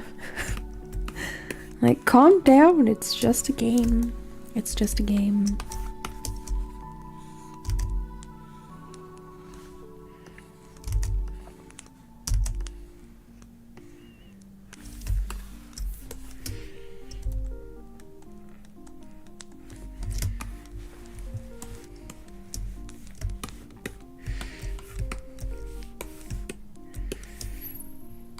I'm gonna throw on some more little glowy things before I move on beyond her her helmet here.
And so they go into ape mode, right? Just like, there is no hesitation.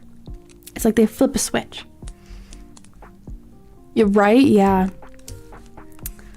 He's got the fully curved monitors all the way wrapped around him.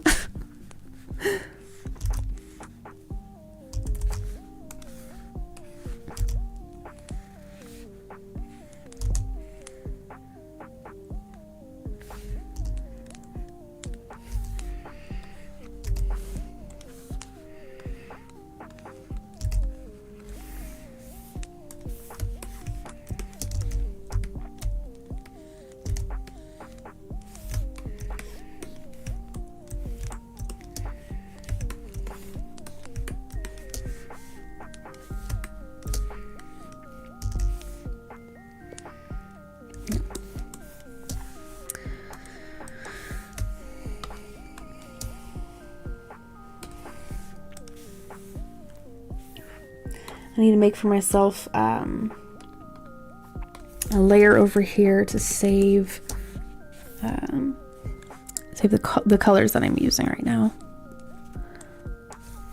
So I'll put it right here. This gray, because this will be the shadows. There's light right there. And secondary light there.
I might change this shadow color. It's not entirely working for me.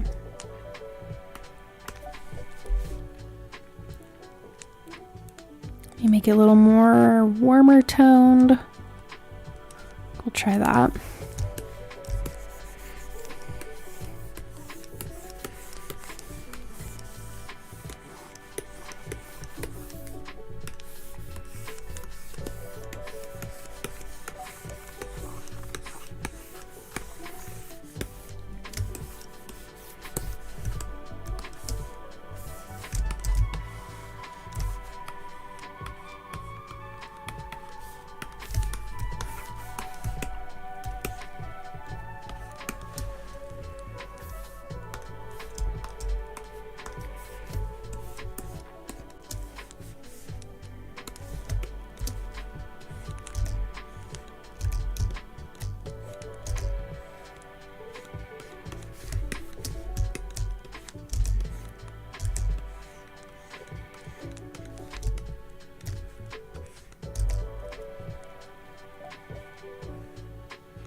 Oh, when you're doing things on the wrong layer. It's okay. It's okay. It's not that big of a deal.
got light bouncing off this planet here, so the shadows are gonna be in somewhere in the middle in here. I will definitely say, like, this piece is more light heavy than previous pieces.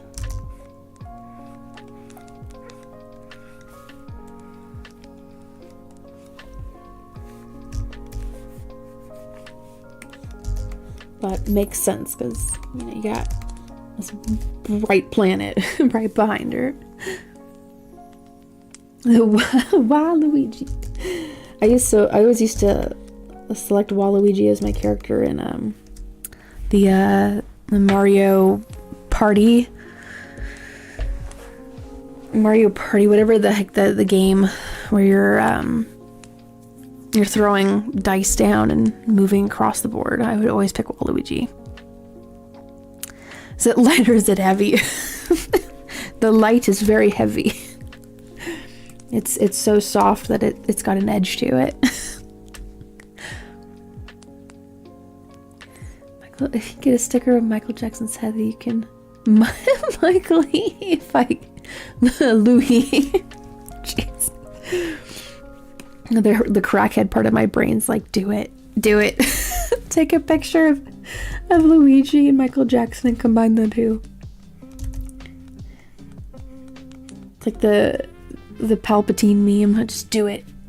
The Kermit version though. Do it.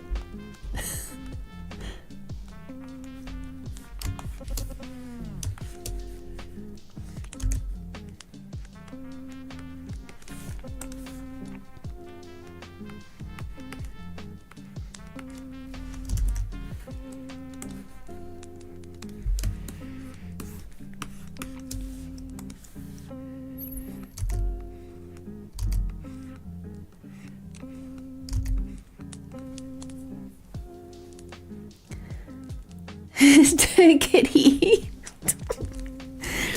I hope that you got a hearty laugh from that. And Amy. Oh my gosh. Amy Heroes.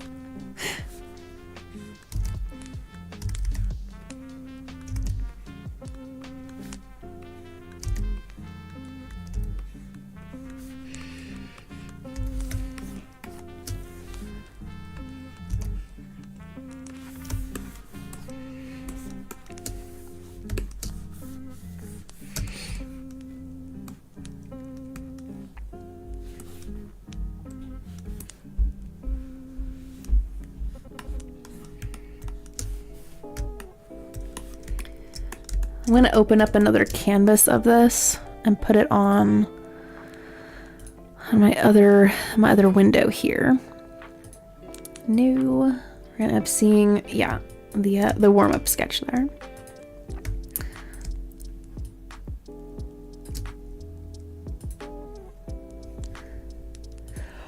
I just want to see this from a slightly zoomed out appearance.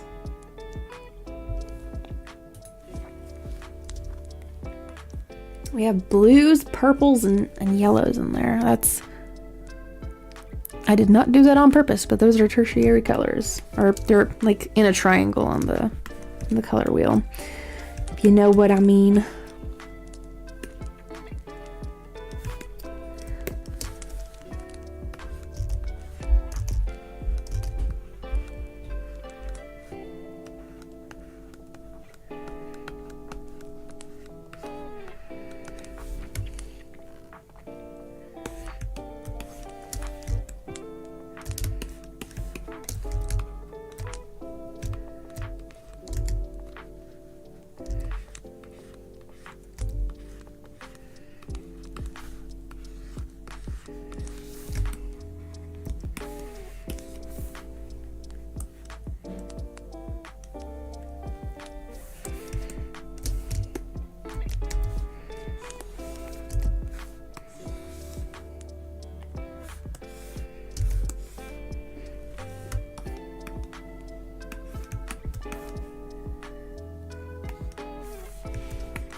accidentally copied its face expression while you were drawing, looking at it, and kind of testing the expression ranges in my simple designs, and I accidentally went. That does happen to me very, very often, especially when it's a very exaggerated expression.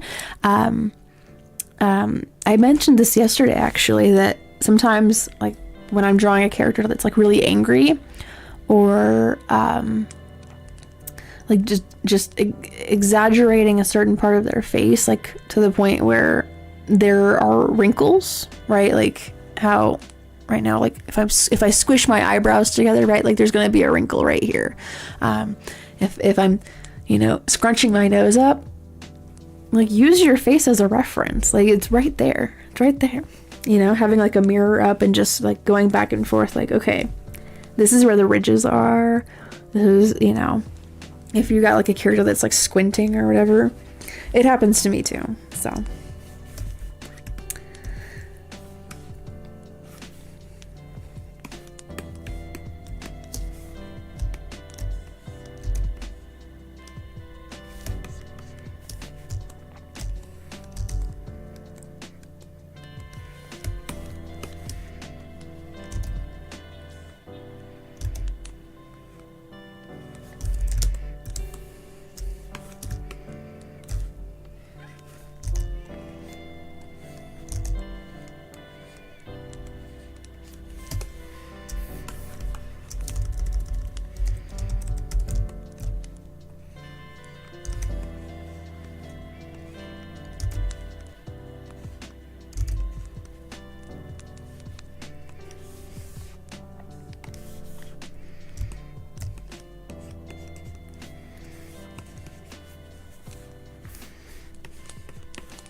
Fortunate circumstances, Cillian Murphy's growing the trash. Oh no. Oh no. Well, sometimes you have good drawings, sometimes you have bad drawings.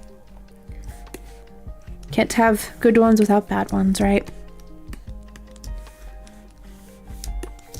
But it served its purpose. It was good practice, right? A good attempt.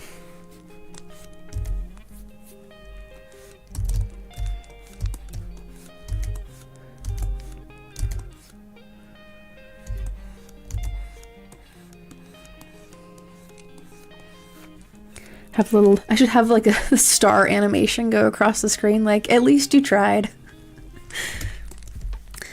I really should I should do that for some of my own pieces too, where I'm just like, well, at least I tried.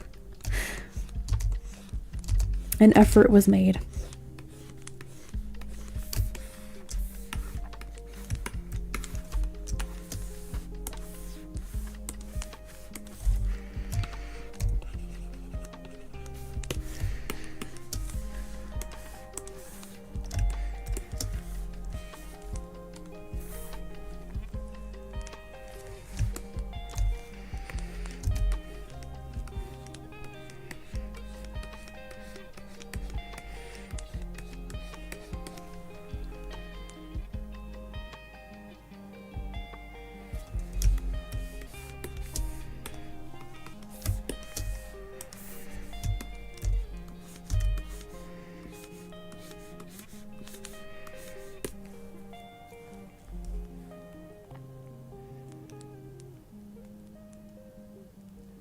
I have the other canvas open on my secondary monitor here, just so that like it's very obvious where certain pieces of light are like too much.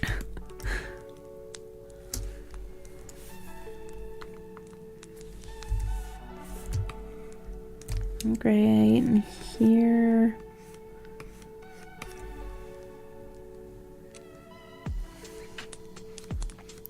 I like to have the smaller canvas open as like it's kind of like the size of a thumbnail. It simplifies a lot of the pieces of it.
Hello, Julie. Welcome on in.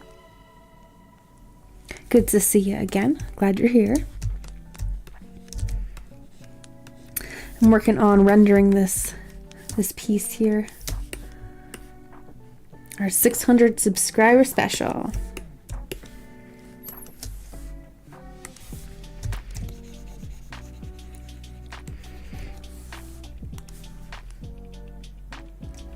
Yes. Yes, it is. She's just chilling out here in space with us. I think she's on her own little mission, maybe? I don't know.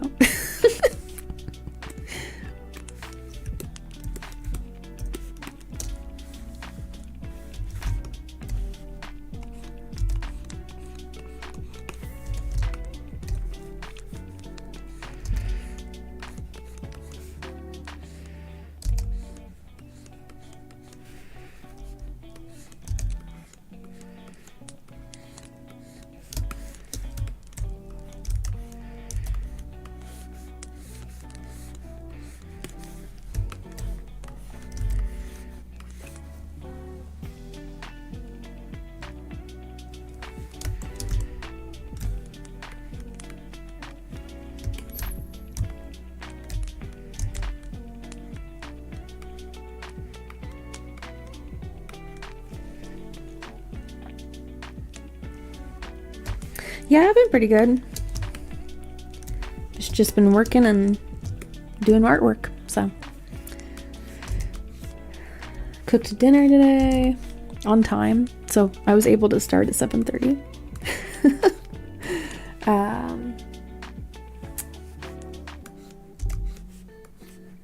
I started another Gumi cover like an hour before the stream. Because I'm obsessed. I'm obsessed with making Gumi covers. Ever since I got my hands on Synthvie, I'm just like, pump them out. So I've got several of those musical projects that I work on. And if I was able to get the sound from my digital audio workspace to go into Streamlabs, I would do little previews for you guys. You know, with the music muted so that I don't get a copyright. I don't get a copyright strike for it. But the one that I started before the stream was Crow and the Butterfly by Shinedown. So I'm making artwork of it to go along with the music. So yeah, I'm excited about it. It really is. It truly is. And I'm here for it, honestly. The more Vocaloid producers we've got out there, I think the better music that we get from it. More variety, more expansions into other genres. So I love that she's becoming a little more not mainstream, but like more well known in different fandoms. One of my younger brothers, he was telling me about Miku being in Fortnite, and I'm just like, okay, I don't like Fortnite, but like I'm not mad about this. Because he knows Melt and the Anamanaguchi song and Senbon Sakura, and I'm just like, listen, this is fine. I'm okay with this. Get on my level, bro. Like, let me show you the playlist where there's like 10 hours of Vocaloid music.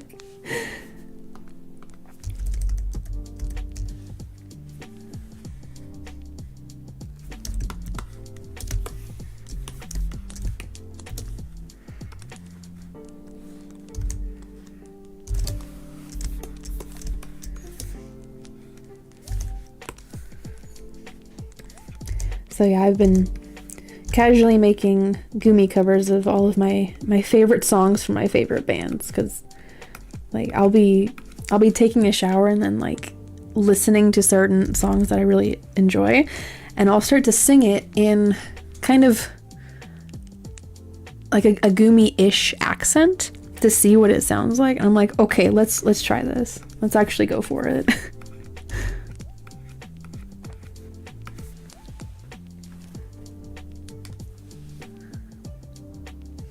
Oh yeah, I've seen them. My brother was showing me a video about it. I was like, oh my goodness. This is incredible.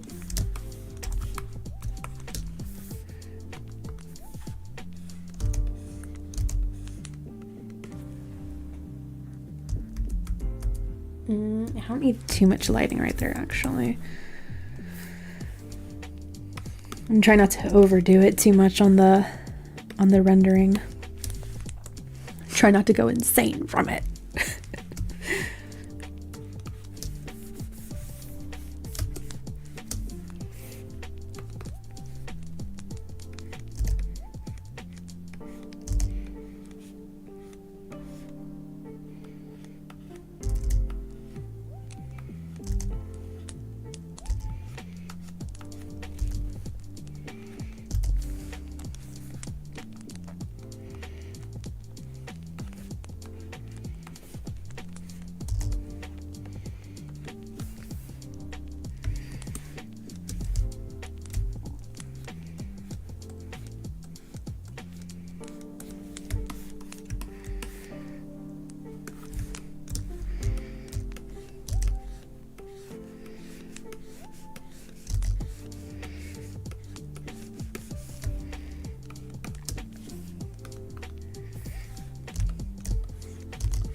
Welcome back, Isaiah. How was the car chase?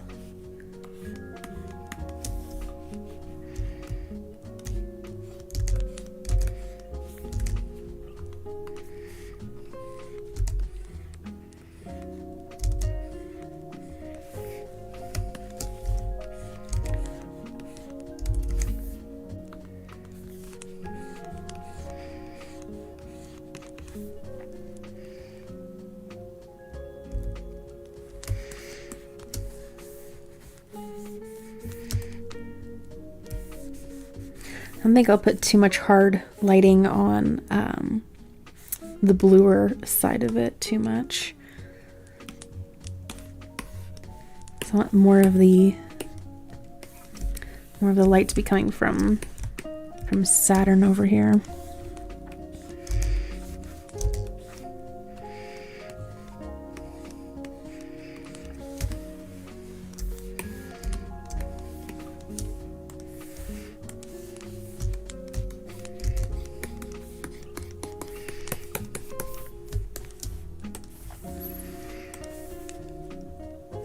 Ended up losing both of its front jeez.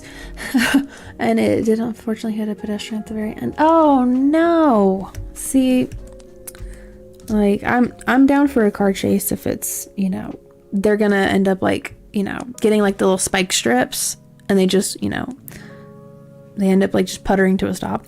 I hate seeing those ones where there's a pedestrian that's hit.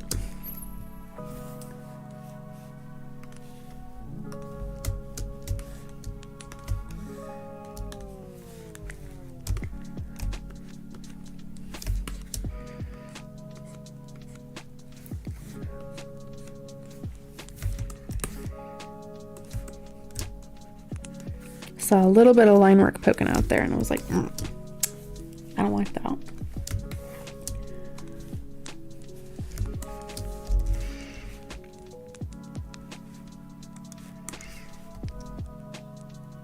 The driver is put in custody. Oh, good. All right. Well, at least we have that. I probably would have to sandwich what you were doing for it does get a little, that's why I'm trying not to overdo it too much with the lighting, because I'm like, I am up to over 100 layers. And I'm thankful I have at least the folders labeled. I would be lost. I would be entirely lost. Really, I'm just trying to pinpoint where the rest of the lighting goes.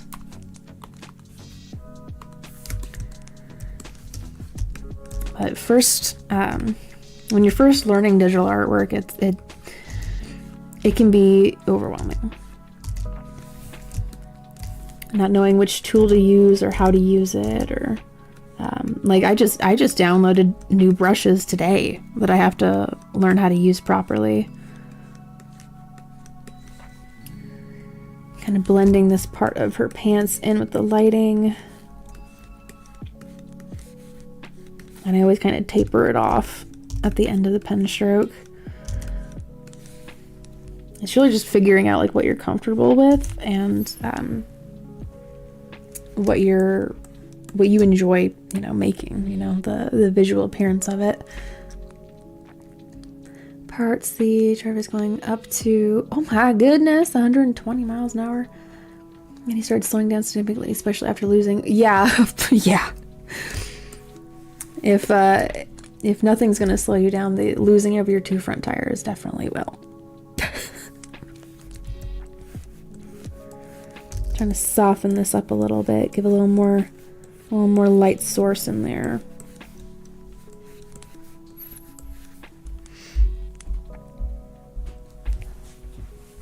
Also, welcome on in, Machinist. Good to see you again.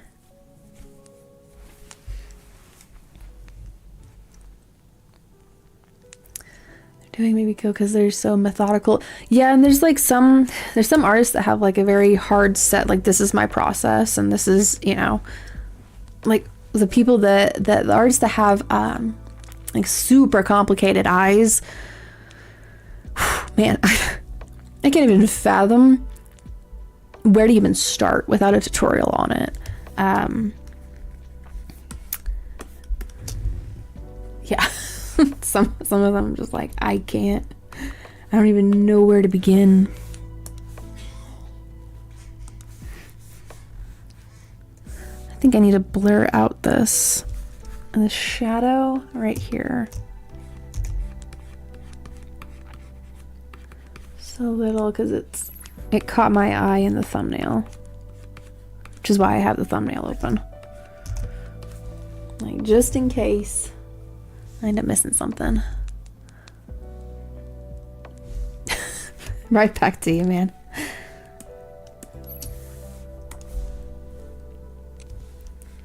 Thank you, Streamlabs. Thank you for coming in clutch.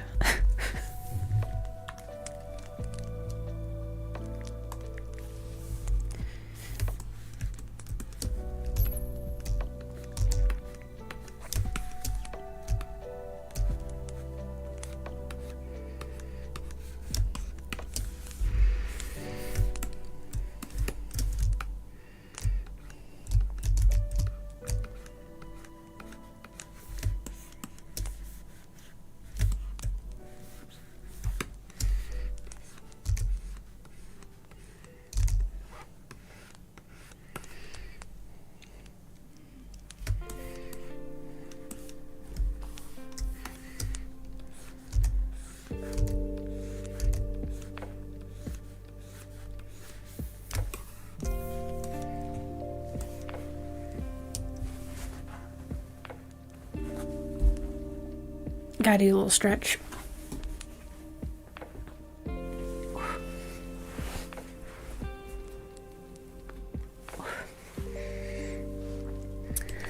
I tell you, when I do the 24-hour stream, that's gonna be happening a lot.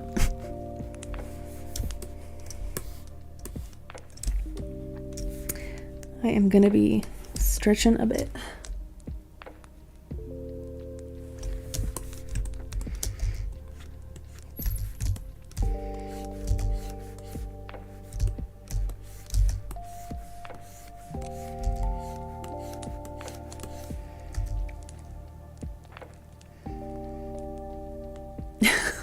Something like that. But thank you. I appreciate yours as well. Again, like the airbrushing stuff, like I don't have enough like pressure control and planning involved to do that successfully. I have tried. So, on my old car. Yeah, that was that was an embarrassment. So, but yeah, and the knife engraving as well. It's like, dang. I'd end up like engraving a part of my finger or something. 10 air squats. Okay, I'll have to remember to do that during the challenge, stream.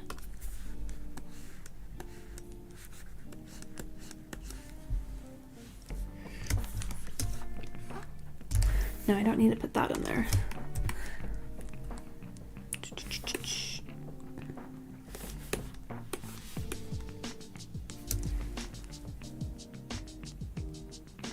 I think I'm done with Vivian for now, because I'm looking at the thumbnail. I'm just like, I don't see anything else that like sticks out like a sore thumb. But so you're driving, the app freezes. Oh no! I hope that didn't happen to you. And I have just now saved. I'm like reminding myself to save, because that has happened to me a lot when I used to use Paint Tool Sai.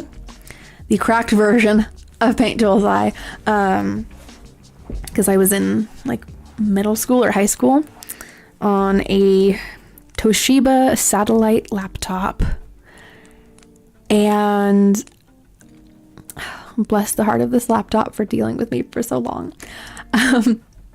It would crash on me, and I would just cry. And I would go through a whole like grieving process of that piece, because I would try to open it up again, and the entire thing is like corrupt and filled with green pixels everywhere, and I would just have to let it go. So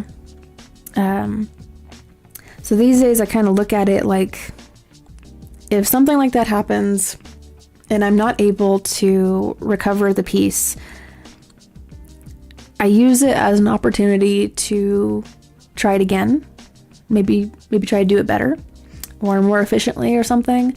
But there's definitely a grieving process from it. It's like mourning that loss of the art and the time, the energy put into it.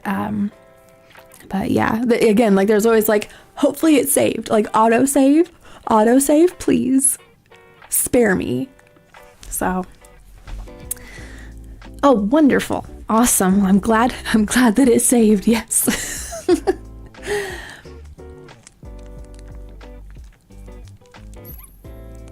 You know, and there's some like things that I tried to replicate in Clip Studio Paint that Sai has, like the stabilizer. The stabilizer in Sai is a lot more powerful, is more powerful than the Clip Studio Paint stabilizer. At least I feel like it is. And I enjoyed making line work with Sai more than Clip Studio. For some reason, I don't know. But yeah, I had tried to mimic the layout of Sai as best I could, because when you're used to things being in a certain place, it's muscle memory. The correct version. Yeah. I mean, helping people install apps. Yes, we totally have the actual version of this. You gotta do what you gotta do, man, okay? Yes, we can all cry together in unison. Whoa! Yeah, I've seen it used, because like people will put out like speed paints, and I'm just like, that's Sai. Or like, that's Clip Studio, that's Photoshop, that's Ibis. Yeah. One of my younger brothers, he uses Ibis paint.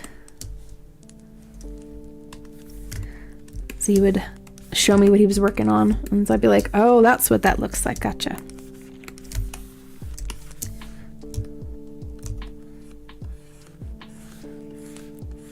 Not that it's at all necessary, but I just wanted to draw a shadow in there. Because why not? Okay, I think I'm gonna go move over to Roscoe now. Put some shadows on him, because Vivion's well and shaded, I think. Besides her eyes, I could probably do... no, I don't want to overcomplicate it.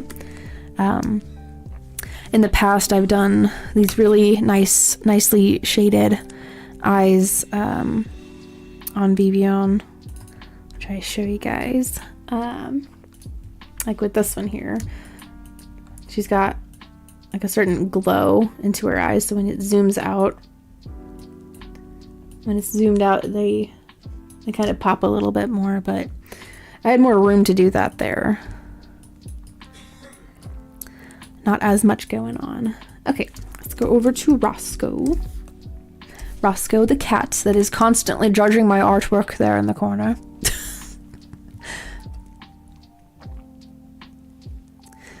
Heck yeah, Fire Alpaca. I always forget about that one. This cat got shot into space. I think Vivian took him with her. But this cat, I don't know what's going on with this cat. I don't know why he's there. But he is living down the personality type of the orange cat. He is wilding out there. I don't know, maybe he belongs to the alien. I don't know. There's stories being told here that I have not written. Maybe you, the audience, can. Again, I take suggestions and requests from viewers like you during the milestone special, where I'm sketching all of them out and making notes. Yeah, the T-posing cat and the cat star were from Sundrop, and then the Nyan cat was from Scumdog, and UFO it's from Risk. I can't remember who suggested the Miku. Or the alien. I think the alien was the alien honey bun? I can't remember. Between all of the chaos.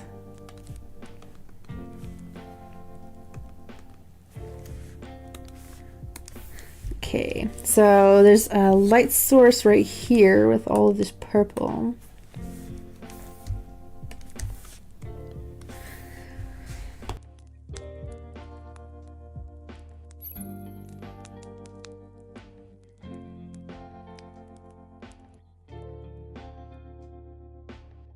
Who was it then? Was it Christmas? It was somebody. Because I did not come up with that one myself. It's like, I haven't seen Spaceballs.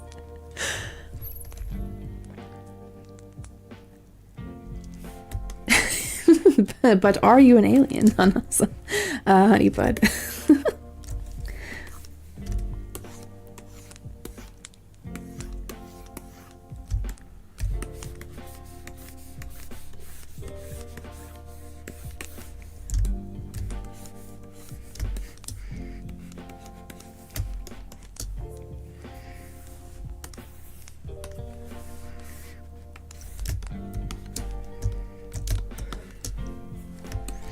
I have to do this. It's obligatory. I have to. Beans. Cat beans. Okay, I'm done. Okay, I was wrong. I was like, it was one of the mods. one of the blue wrenches. I may have a bad memory with names, but when it comes to colors, yes. Once your name is blue, I'll remember. At least a little bit.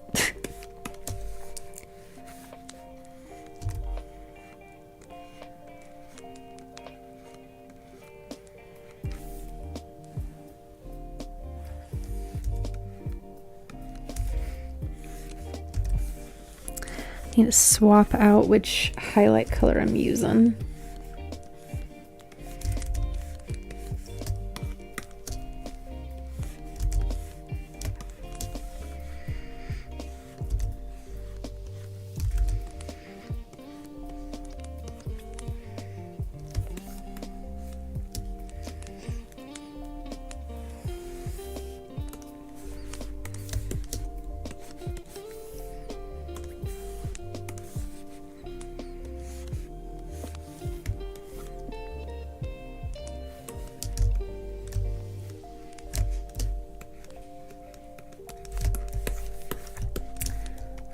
The toe beans themselves need highlights.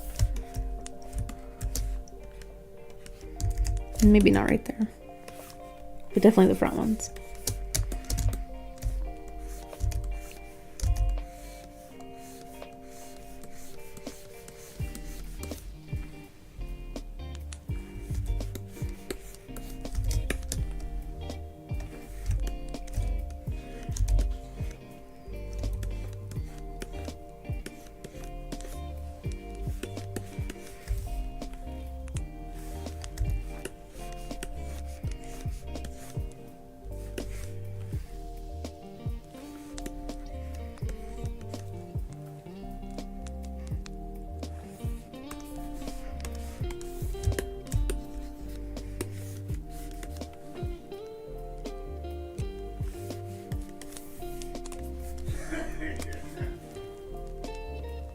Apparently something's funny.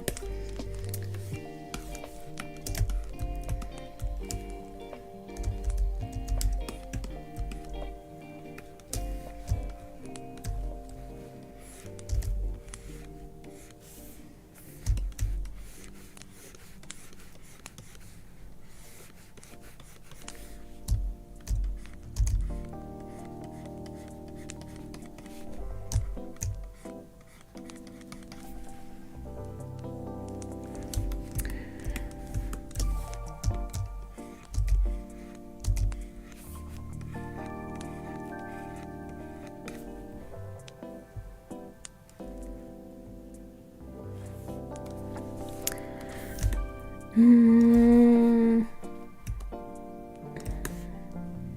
think he's just close enough to have a little bit of the glow from Saturn.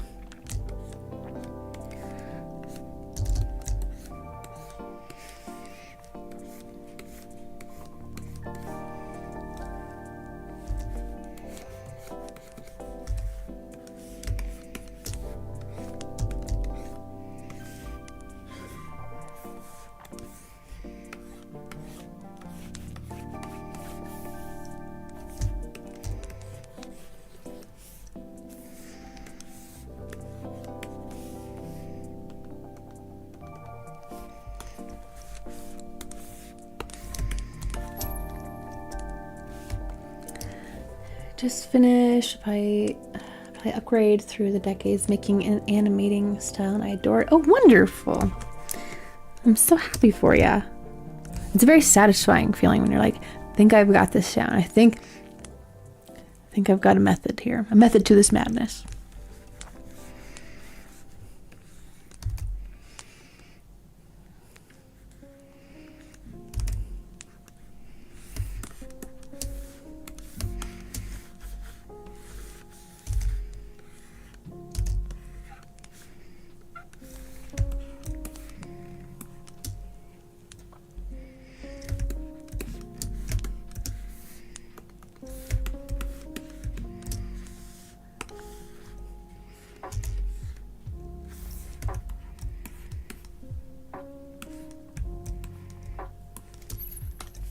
Let's add some shadows in.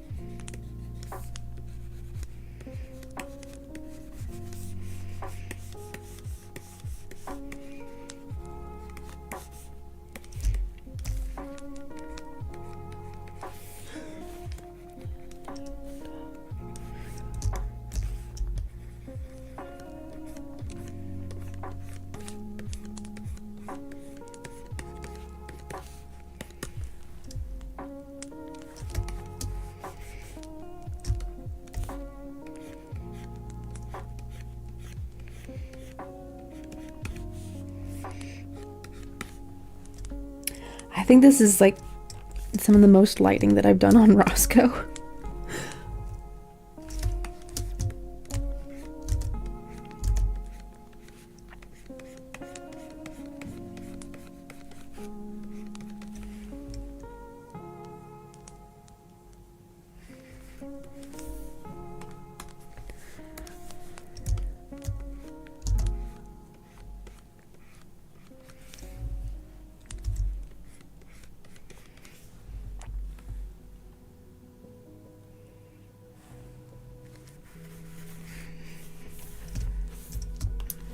I can go to this layer.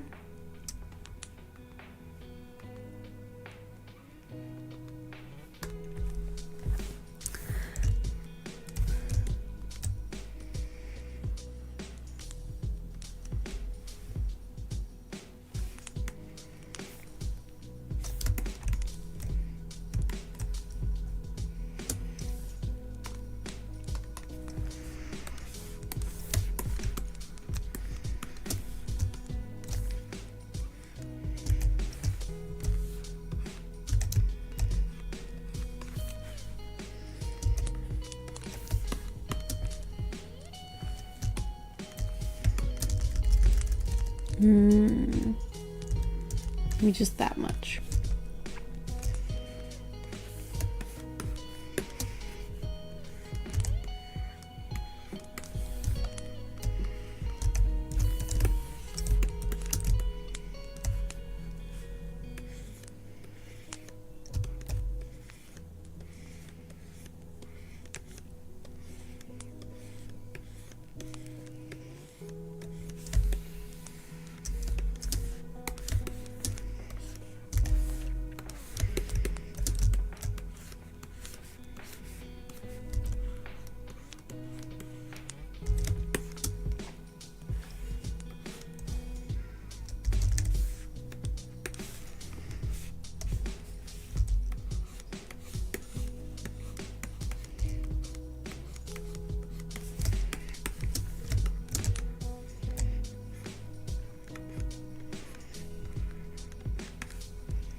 Oh my goodness. Okay, I'm glad that I started at 7:30 and not 8:30. So it's already 10:30. My goodness.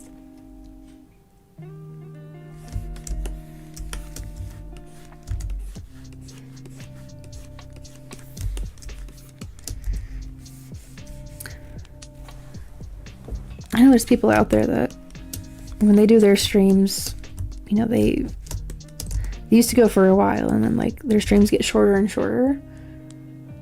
But I just feel like I want to do longer ones. I guess that means I'm having fun with it, so I'm like, duh. I'd be doing this anyway, but spending time with you guys it makes it more enjoyable.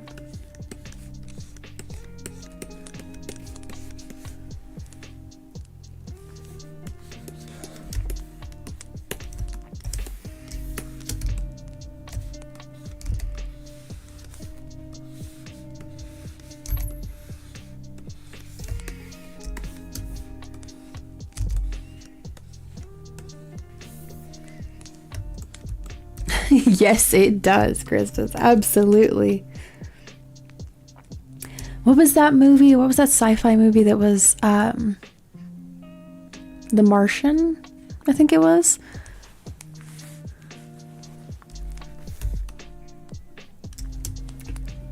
I need to double check that.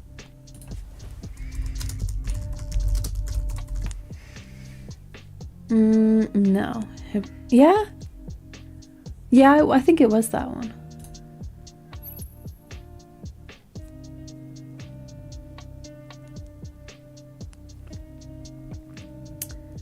Yes. Yeah, it was that one, and then I always get that one mixed up with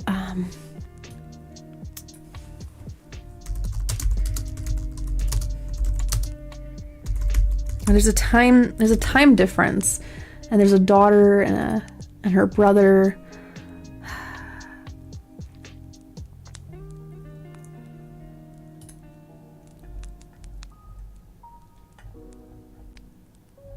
It's not that one. I'm gonna end up seeing the name and it's like, oh no, duh. It's that one.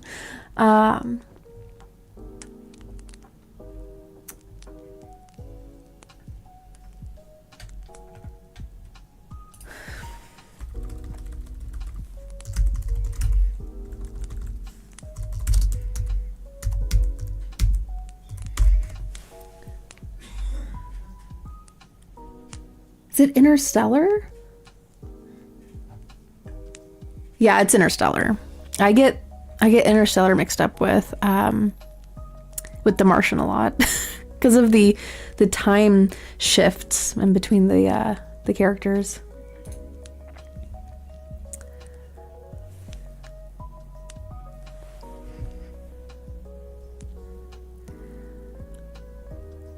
So you're supposed to have big foreheads? Yeah. Yes. They have 5 heads.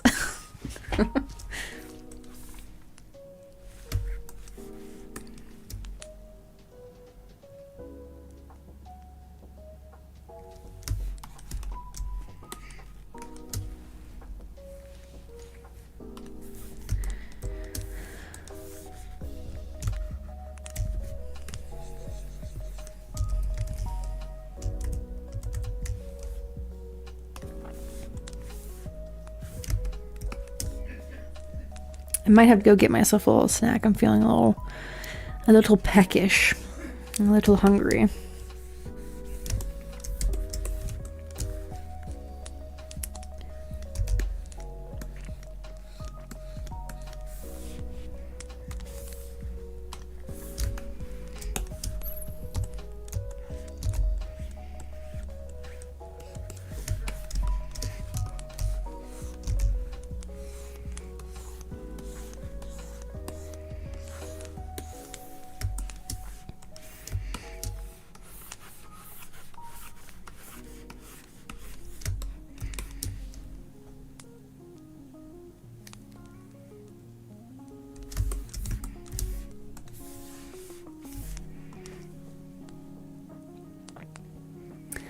Doing Boston accent. Yeah. Yeah. Yeah.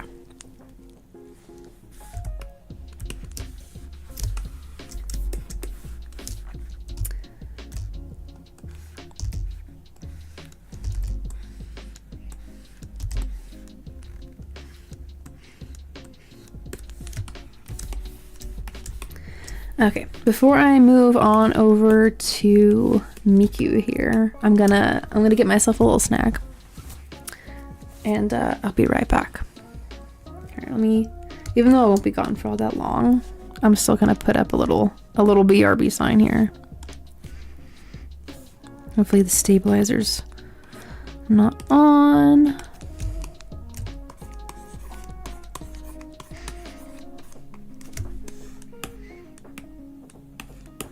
Move it right there. Okay, I'll be right back. Gonna get a snack.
Okay, I told you I wasn't gonna be gone that long.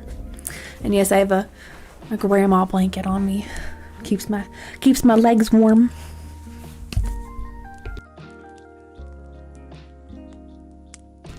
I got me a bag of Doritos and some popcorn. These are leftover from our trip to Alabama. So I'm like, I need to eat these anyway.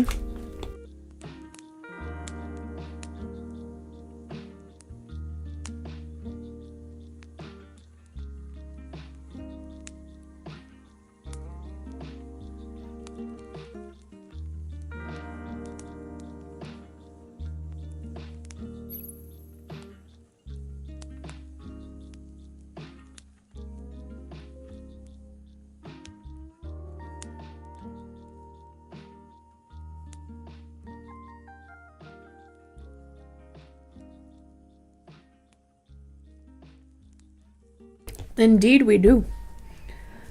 It'll keep me from having a rumbling stomach.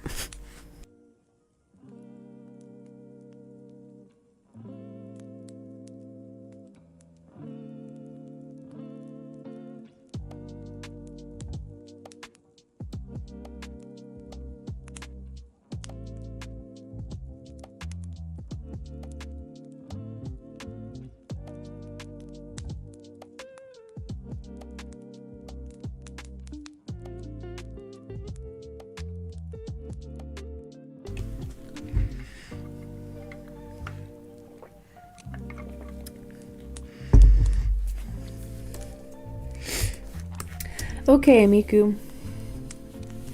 We're gonna add some shadows and light to show ya.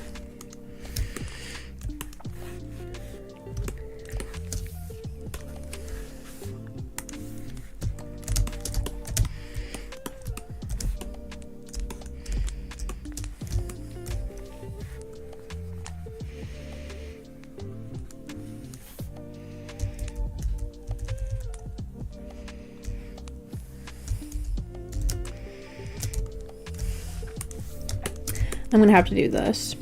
Just select all over there.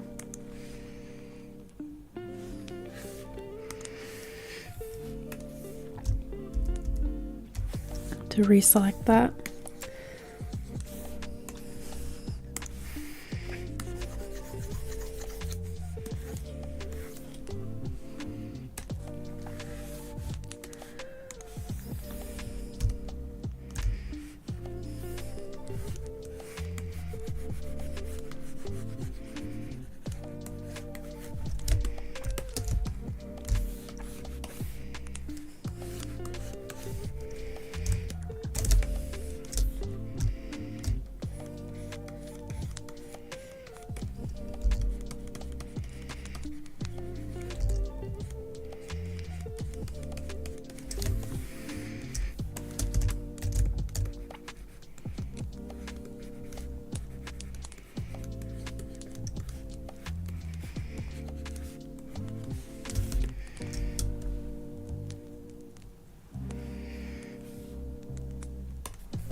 Tricky thing about drawing goblins.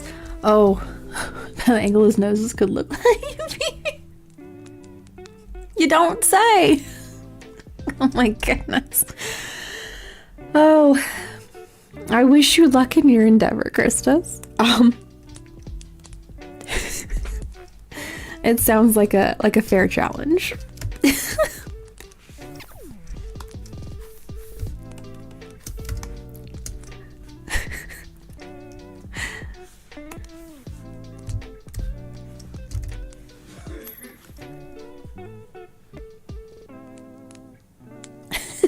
Sadly accurate.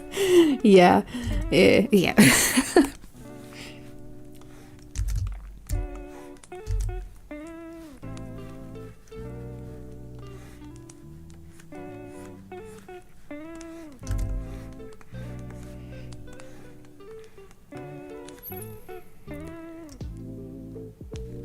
Yeah, this might be a sign. A sign, if any.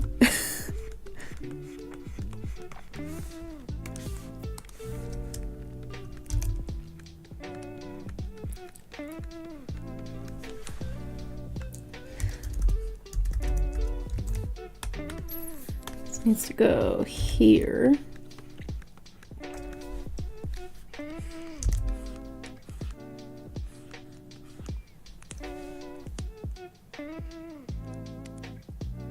Yeah, we're a very creative, kind of a productive community. Whether it's just enjoying the atmosphere and doing something having it like on in the background, or like brainstorming different ideas, or tips and tricks, different ways to like start out a piece.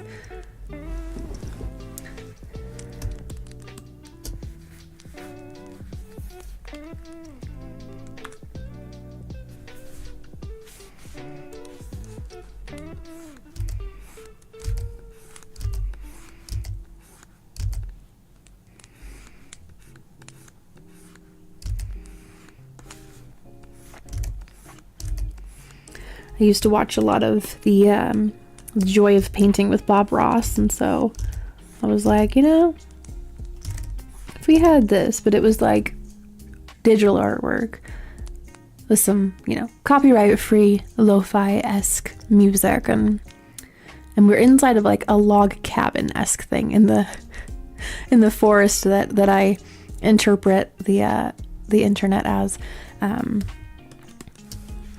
What would that look like? Like, what would it feel like? And so that's how my overlay here was born. Because I used to stream on Twitch, and that had a different look to it. It was more simple. It was simpler. But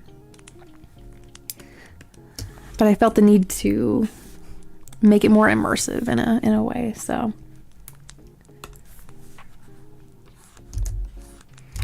And even now, like, you know, that's it. Like, I was, you know, taking a shower and singing the Shine Down song. I was like, you know what? I want to know what this sounds like with Gumi. Same thing applies with like different ideas for the overlay. Eventually, I'd like to make another room, because this is like maybe like the living room of the house.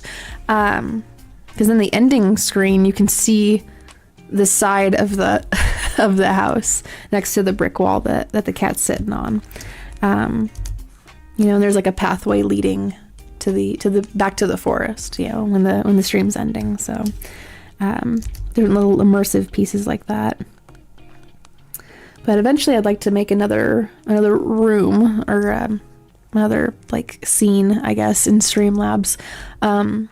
But like it looks like a greenhouse, maybe, like, you know, you're going out to the backyard or something, or like the kitchen, or you know, like a hallway or a bedroom or something. All right, like, you know, if I want this to be like a log cabin looking overlay, then, you know, the immersion factors are gonna be key.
I want to say that one's done.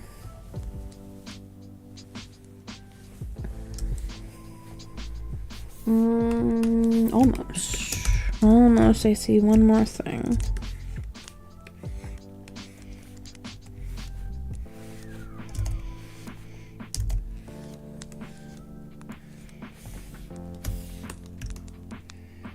Okay, and I'm gonna move over to I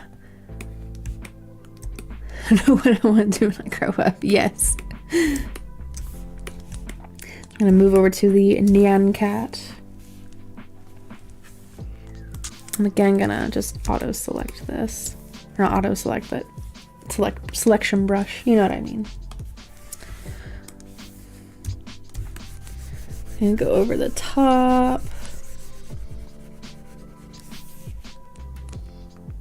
Okay, that's getting the rainbow that's following.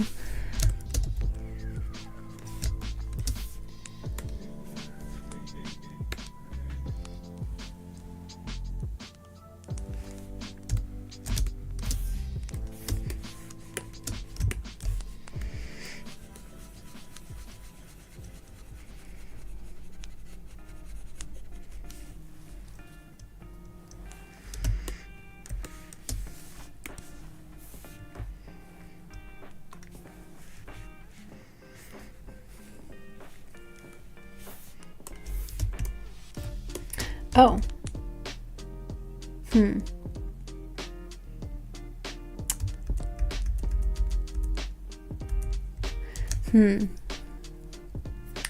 Seems I need to only select the Nyan cat.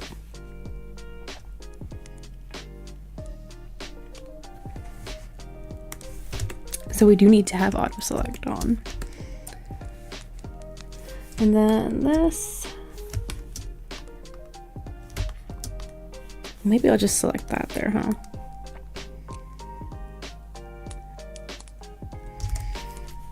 Let's see.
The worthy team is winning.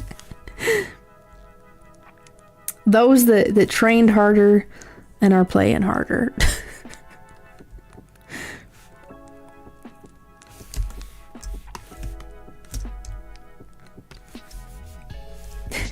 I have no better answer than that. That's all I got.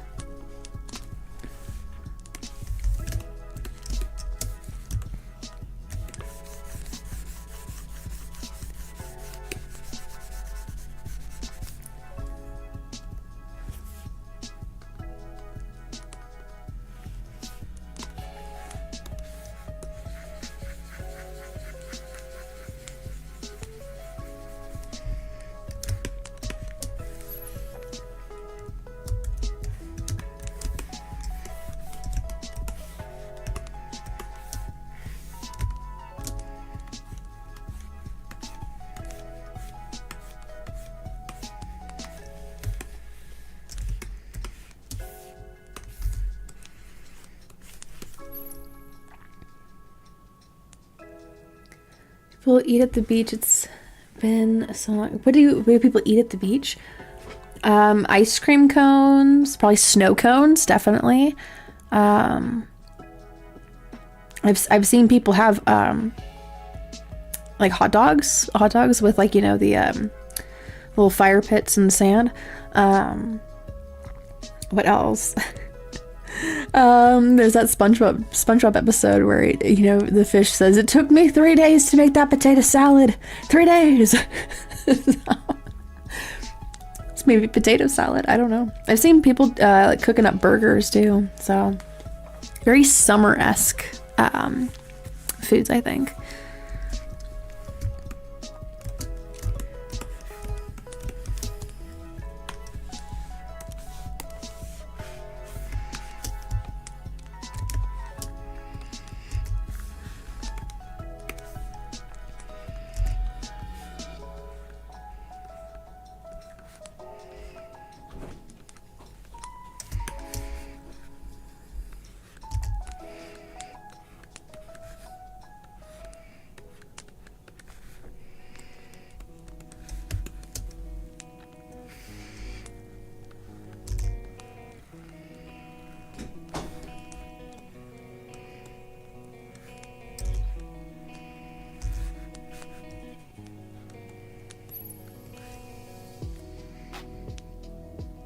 Oh yeah, sandwiches, definitely.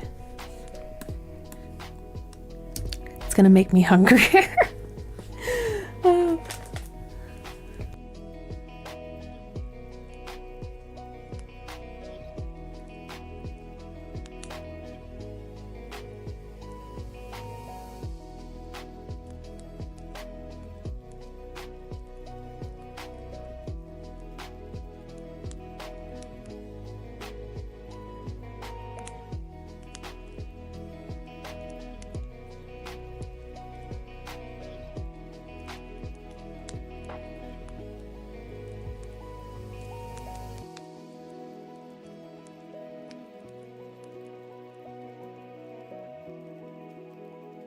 Beans.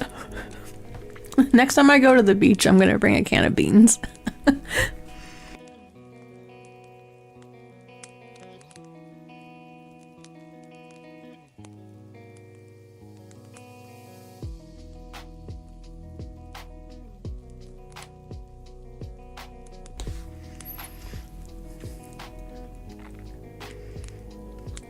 Too much anime because I'm like, I guess watermelon and squid. Oh, watermelon's a good idea. Yeah, nice summery food.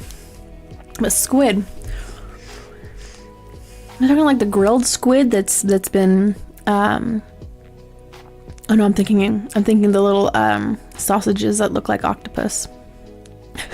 How they cut it and it looks like a little octopus. They're very cute. Yeah, I've only ever had squid in like calamari form, or I've had Ika, the sashimi version of it. It was stringy. I didn't really like it that much. I think I like calamari more.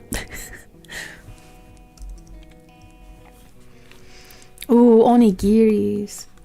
Light but filling.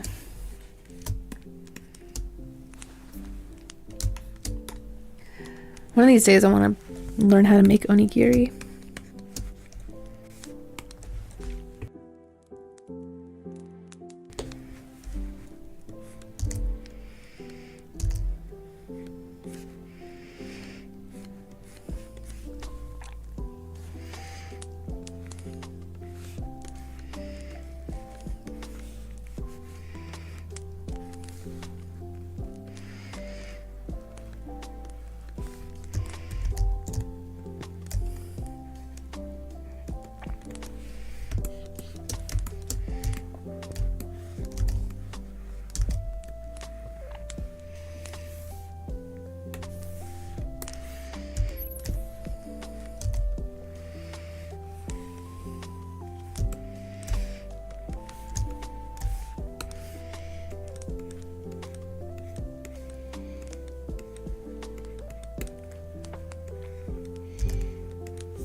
Oh, nice. Sounds good, machinist. Just don't run with, yeah, for your own safety.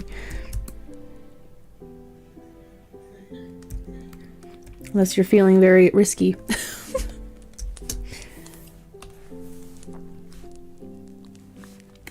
See, I think I just need to blur and blend some of these.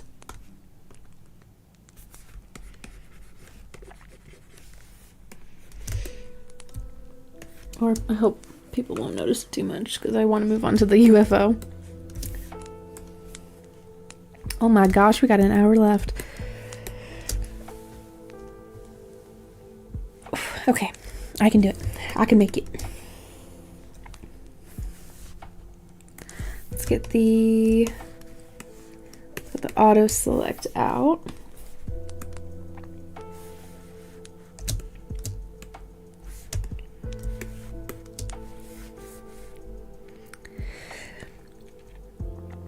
I guess I'm gonna be doing the shadows and highlights for both the UFO and the cat. That's how I'm gonna swing this.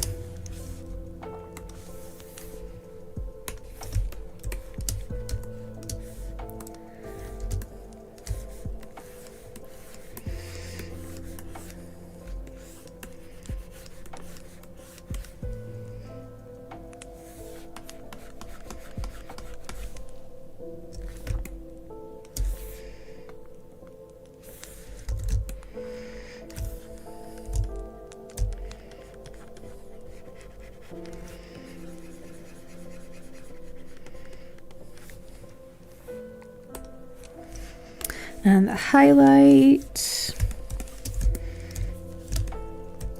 This is like right behind the planet there.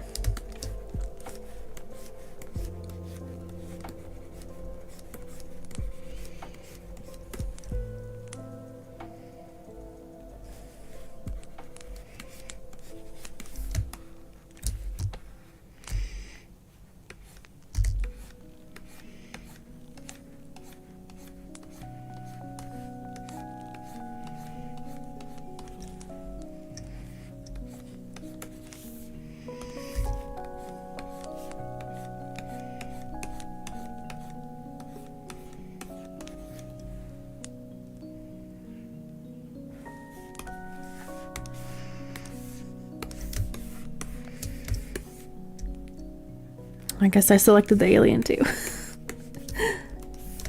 Fine by me. I'll just keep it.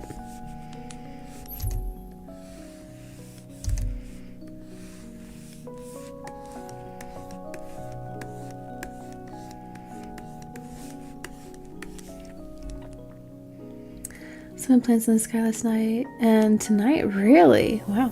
I'll have to go out on the back deck and see if I can see any through the through the trees that our neighbors have. I'm just like, sometimes I can see stars when I'm coming back home from work.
You have a wonderful night as well, Christus. Thanks for hanging out with us. And I hope to see you again tomorrow, where I'm hopefully finishing this thing.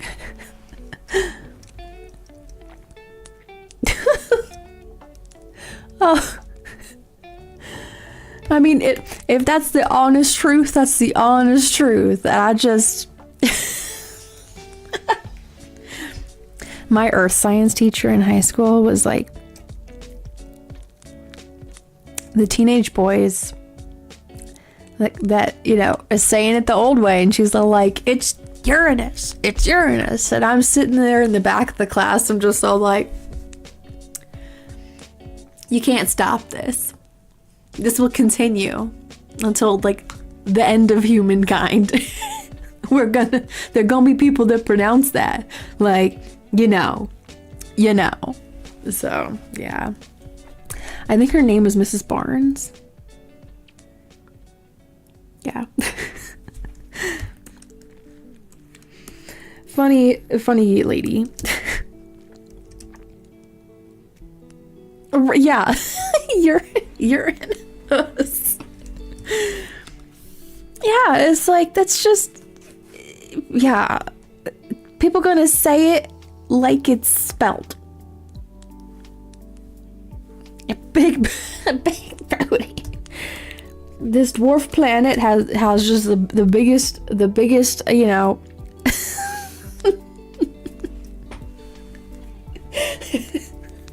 The biggest booty. Oh my goodness. This is why I enjoy streaming my artwork, because otherwise I'm just like laser focused, and there's no laughing. There's no laughing to be had.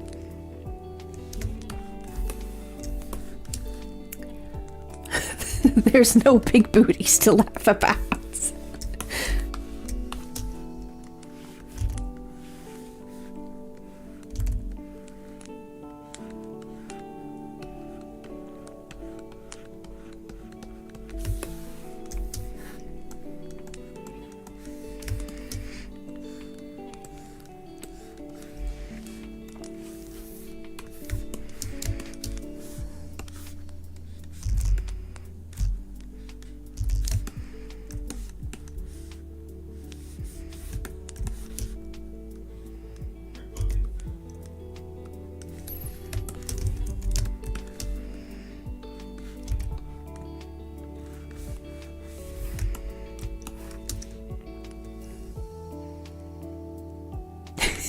You know, they might be. This alien might be going there.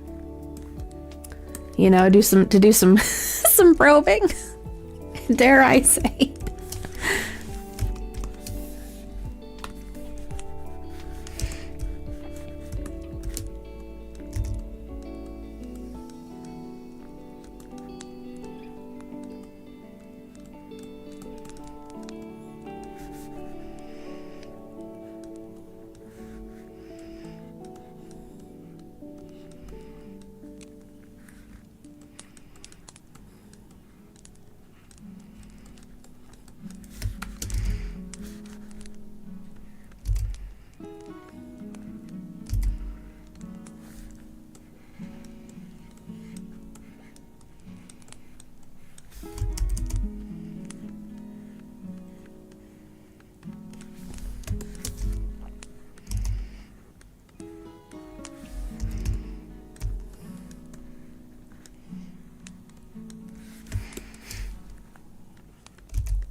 The puns I can find.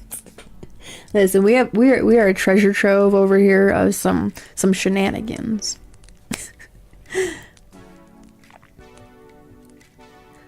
Oh my goodness.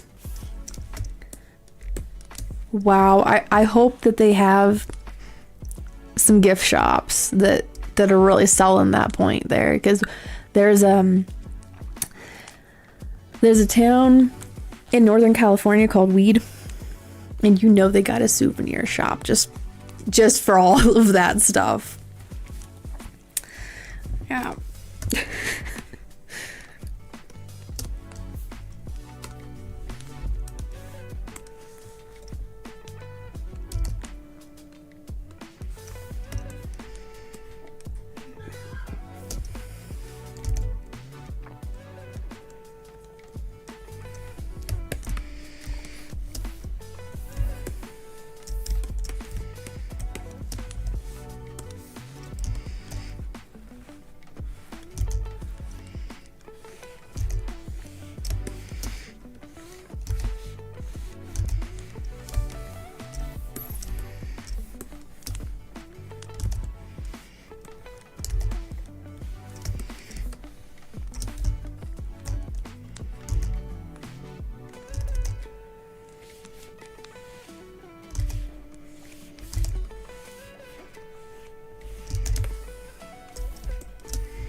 Okay, that's right. I'm not gonna deselect anything.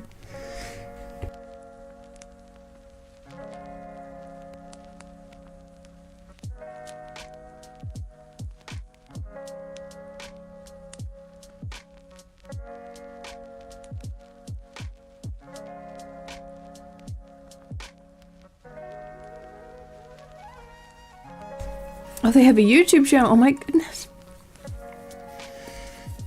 That's where all the jokes go.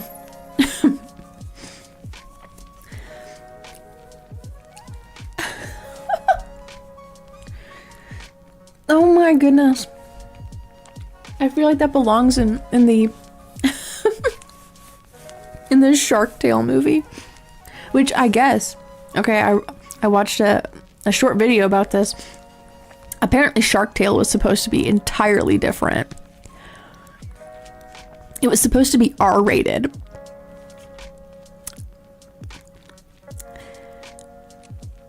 And it was supposed to be Oscar turning into the villain, which makes more sense, really. It was never a favorite movie of mine whatsoever because of how, dare I say, cringe parts of it were.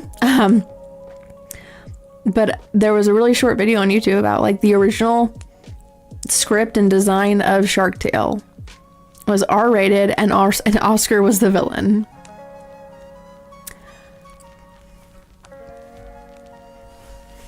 Yep.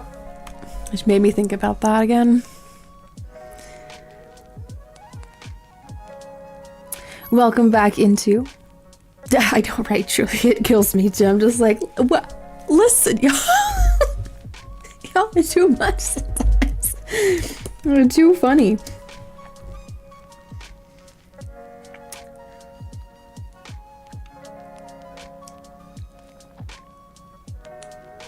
Oh, you know, I had a lot of friends that were into warrior cats, and they would LARP. This was like middle school. Like they would LARP as like the warrior cats. But I knew about the different clans and groups and stuff. The animatics had at one point in my youth had infected my entire YouTube algorithm. I was like, These are everywhere. The flip notes, the flip note animations of warrior cats. Oh my gosh. Send me back in time.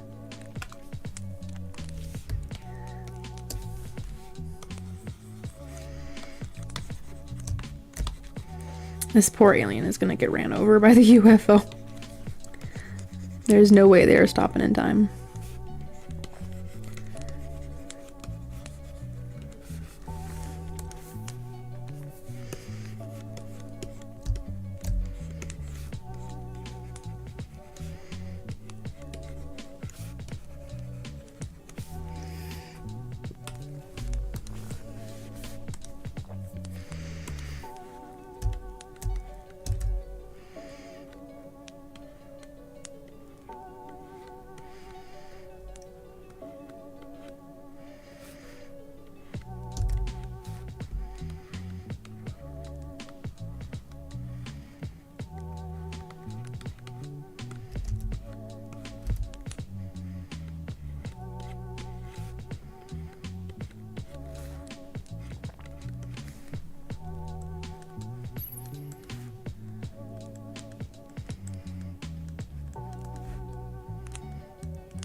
In a rat cave with this flying unidentified object. Dumbledore said calmly. And then he asked Harry why, or if he put his name in the goblet of fire. Very calmly. Very calmly.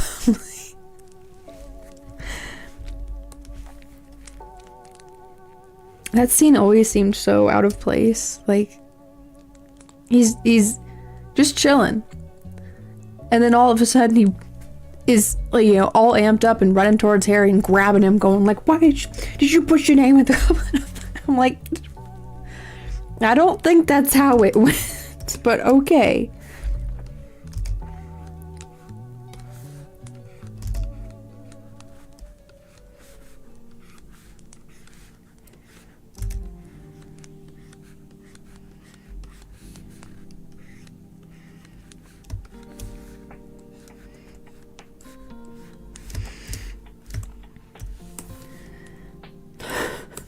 I'm gonna put an aura around this thing. Let's move on over to here.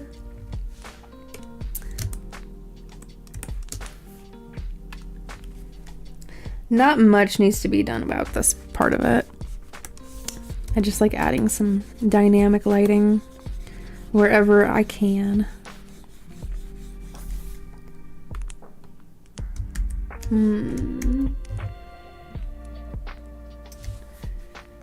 See, is that final piece part of this? Oh, okay, I see what it's doing.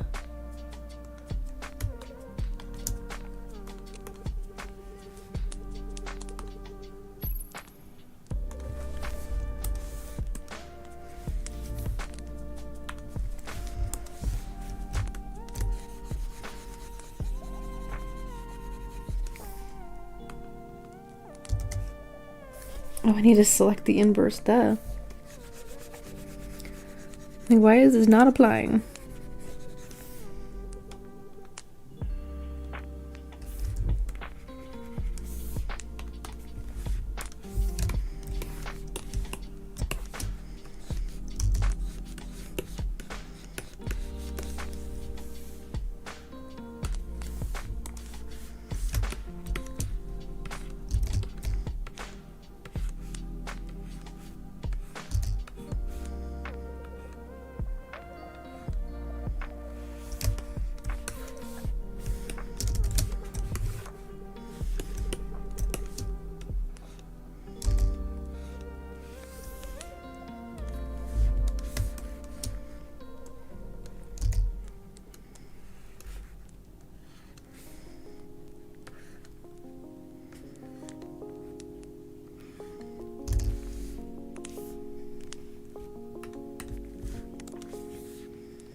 Didn't you perhaps put your name into the goblet of fire, Harry?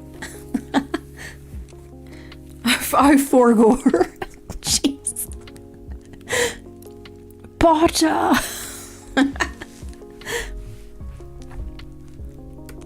Oh my goodness. Reminds me of the oh, I've forgotten who made it. The puppet Harry Potter characters. They're all singing. The possible government assistance will get $5,000. I'm okay with that. I'm okay with that. I got some stuff to pay off. We got some house improvements to do. I'm okay with that. Yes. It's money not being wasted. Which I don't usually talk about like news stuff on this because this is my art channel and it's more Wolf's thing. I am floored by how much was being wasted on silly, ridiculous things. Are you okay, Spank? It's just not my usual talking points. But I don't mind briefly putting my 2 cents into it.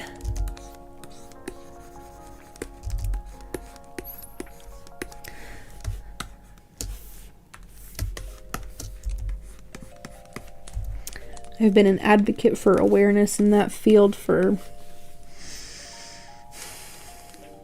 I don't know how many years it's been, since like 2009. 19, 10.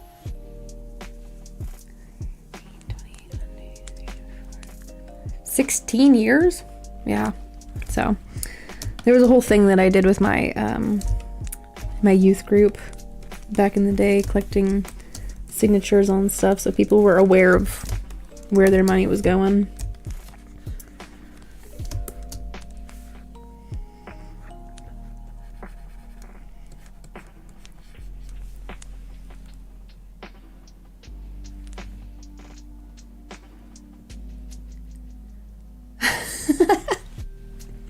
Oh my gosh, did I sound like a chipmunk, honey bun?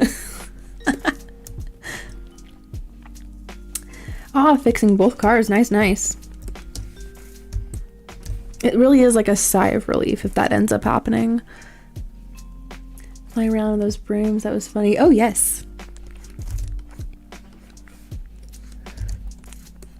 There was an anime that Wolf and I were watching.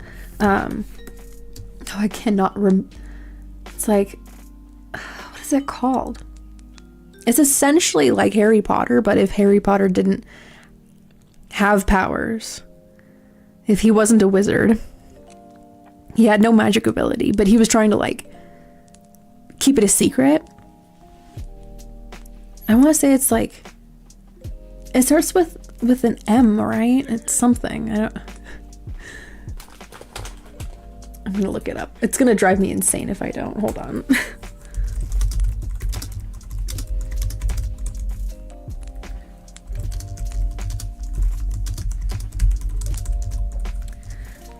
But he's like very, very strong. Mashal. The anime is called Mashal. And there's an episode where oh my gosh, Spank, the way that you put that is just ridiculous. But there's a scene where they're essentially having a Quidditch match. And but like, because he's not able to use magic at all, but he's like super strong and super fast, what he's doing is he's kicking his feet super fast and he's able to like levitate this way like propellers.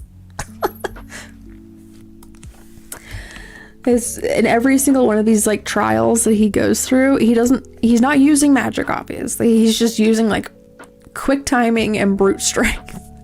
But people are totally under the guise that he just did it with magic. And they all have markings on their face, like Harry did with Voldemort. And it's like...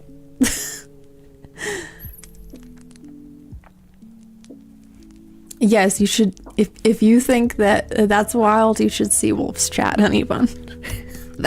That gets wild. This is the calm contrast. the after show. If you need to chill out so you can go to sleep at night.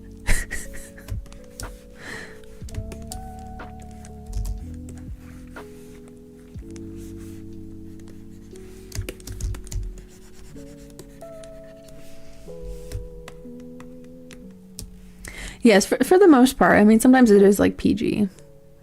Sometimes 13. Sometimes I have a cursey word now and then.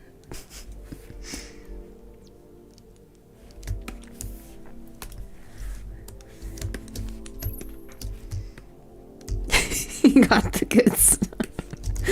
Oh my goodness. I need to move my other canvas over. I can actually see what's going on there.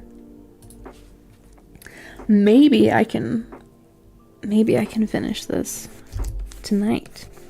That will be cool. So tomorrow I could work on this one, which I'm also very excited about.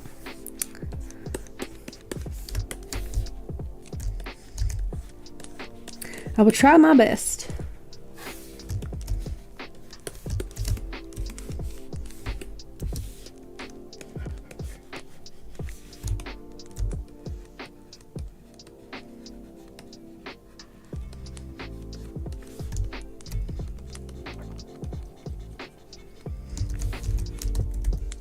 I'll probably end up looking for more food too after the show.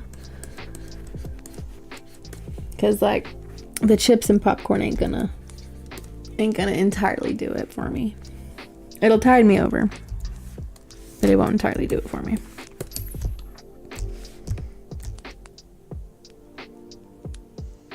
Oh, water reminder. Thank you very much, Honeybun.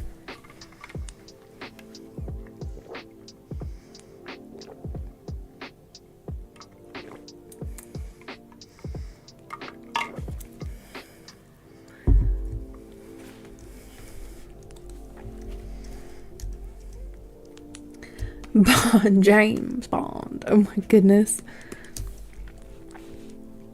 The menacing duck. You know what that reminds me of? Old content from early YouTube. Well, not really early YouTube, but like the early 2000s kind of a era of YouTube. The duck song. Oh, the duck song.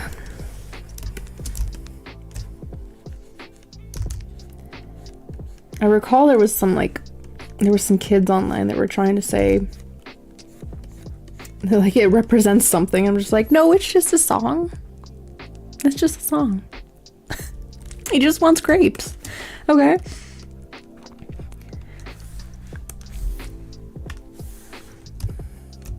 But I suppose people are always trying to make like theories and hidden lore, icebergs on whatever they can find.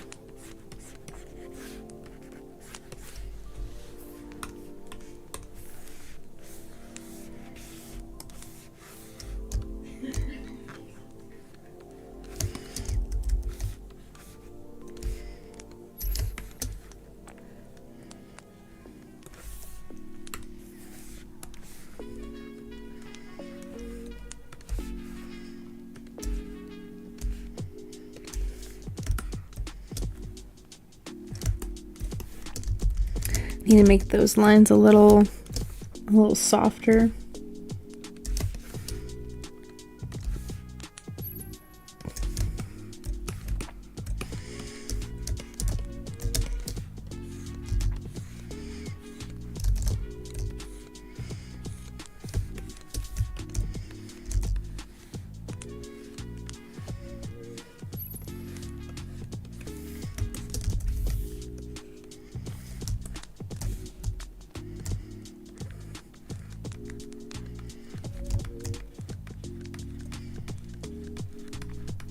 Forgot to put a little screen inside of the monocle, so I'm just covering it with a highlight. So it looks like there's light bouncing off of his monocle anyway.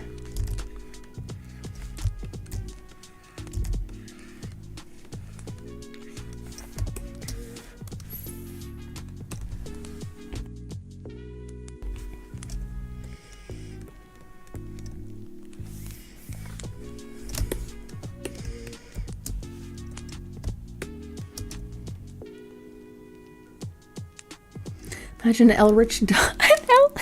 Elrich duck. Oh my gosh. The visual image I just got in my head from that. Inside Out, like those cats in the Marvel universe. What? What? Cats in the Marvel turning inside out. What? I was not aware that was a thing.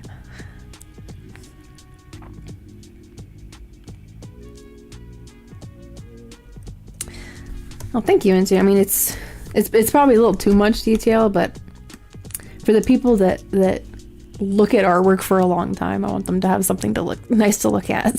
So I'm a sucker for details, and that's how my art ends up reflecting. Sometimes I get a little carried away, though. I will admit.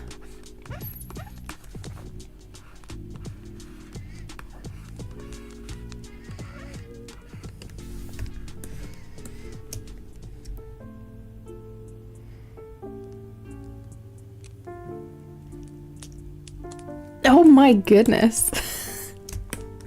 Did you have any luck with that, Spank?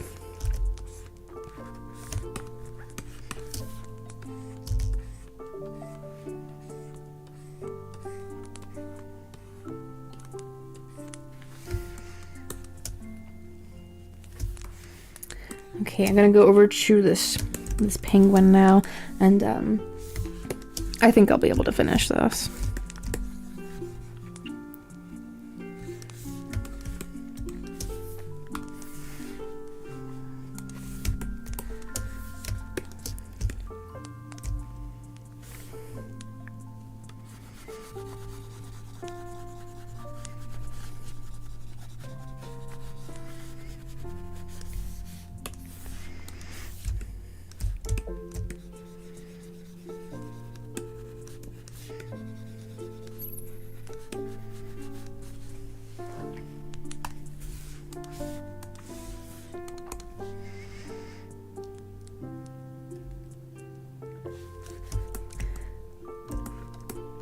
We'll be staring it all down. Yes.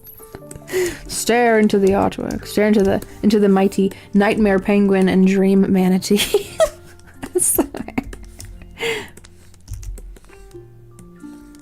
There's so many pieces of this canvas. I'm just like, this is just a silly one. This is just silly. There are many different stories going on here.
Okay. Hello, Papaya. Welcome on in. Thank you very much. I've had a lot of fun making it. Had to make sure that line was actually colored properly. Okay, let's see. I kind of want to adjust the color on Saturn a bit. Now that I'm looking at it from the smaller canvas I've got in a thumbnail.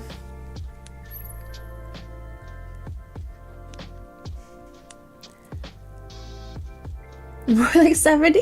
Oh no, Spank. Oh.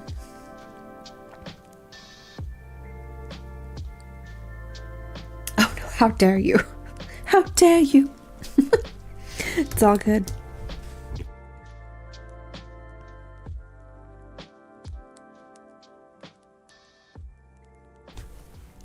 Okay. So yeah, I kind of want to change the not change too much the saturation and the color of Saturn.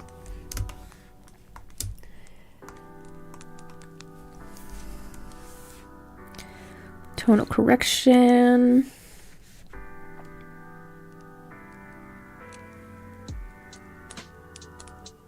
There we go. So I can change it pink, green, back to the yellow, a little more lemony yellow, blue. I love a hue slider.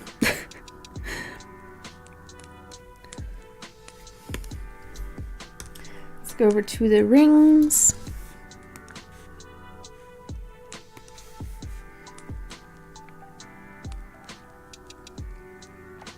$26. Okay. Because I have the split between two layers, I just got to make sure I have the adjustment the same.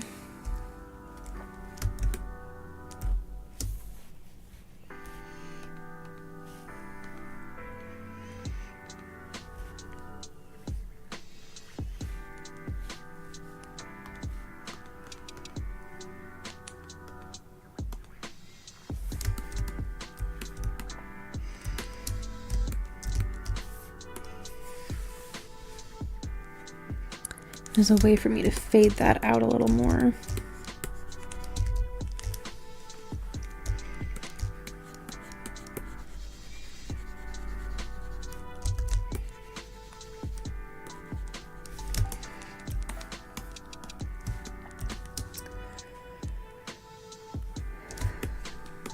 And oh right, I was gonna put a little aura thing around the alien here. Where is it? Alien. Add glow it and let's make it green.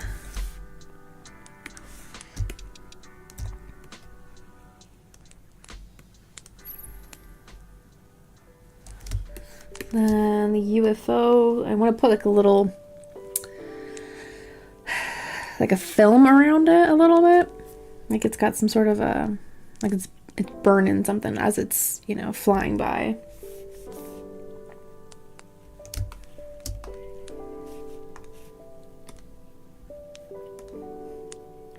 Another add glow. There's a lot of add glow layers here.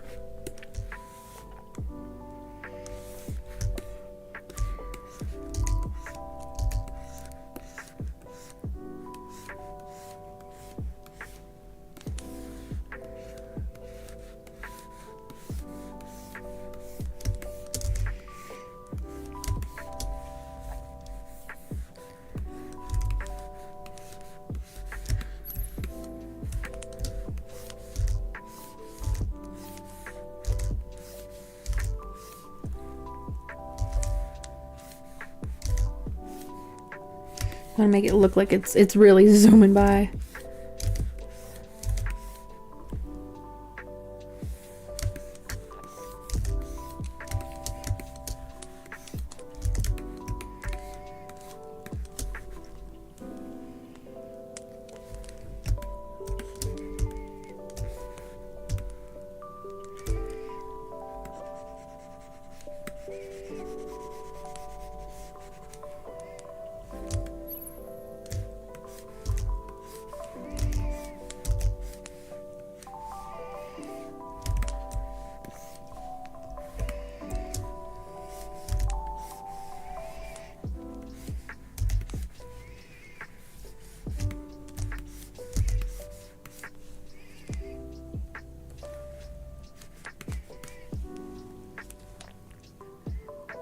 Yum.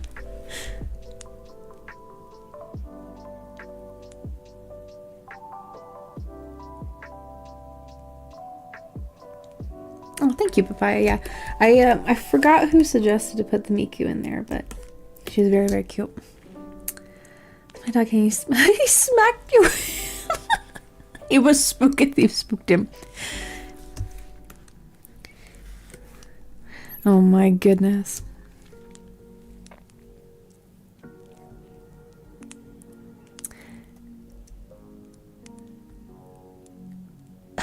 Oh my goodness. Miku, Miku, ooh, ooh. I swear that gets stuck in people's head. It's such a catchy song. I'm gonna make this a little brighter.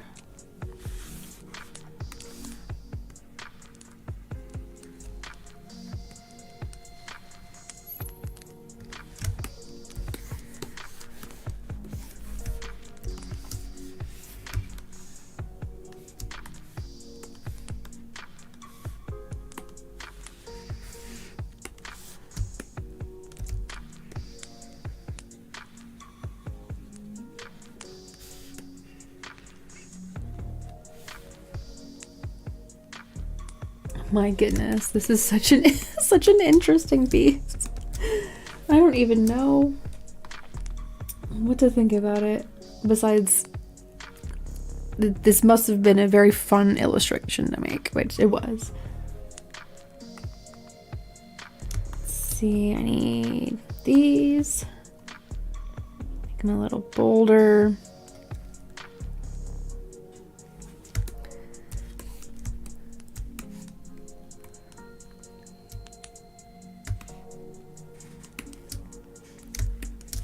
And then even behind Vivian and Roscoe.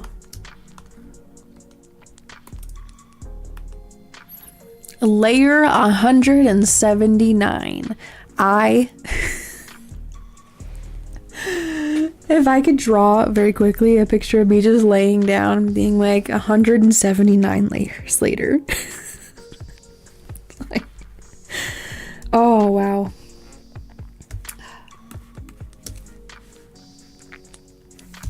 This has truly been something. Thank you everybody for hanging out with me during the creation of this.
Okay.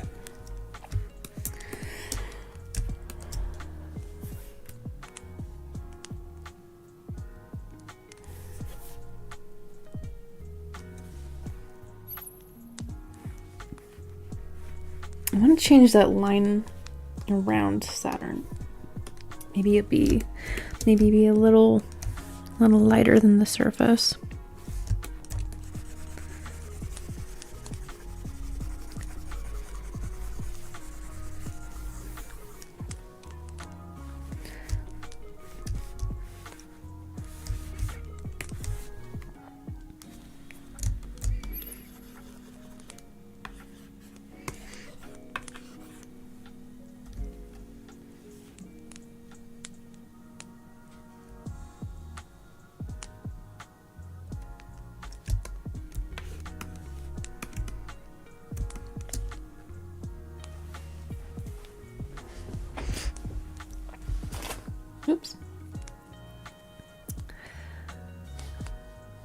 Let me catch up with chat.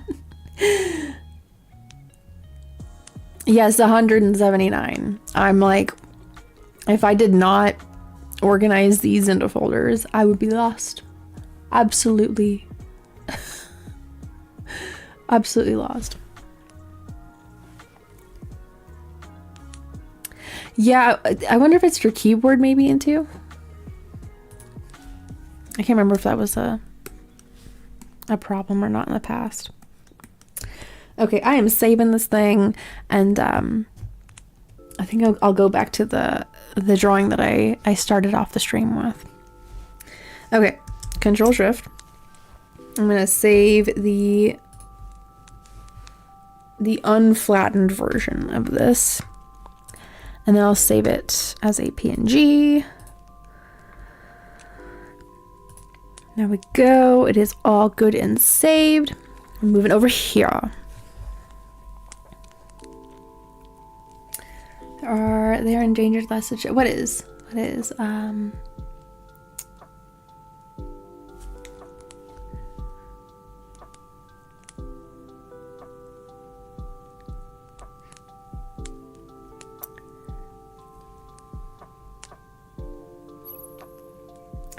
Oh, sorry, Papaya. I totally missed that that chat when I asked at the convention. I forget to ask if there were any people like in Vegas who like sneak into your photos and ask for money. I think they're not, but I have heard some rumors. I mean, I haven't experienced anybody like that. At least not at the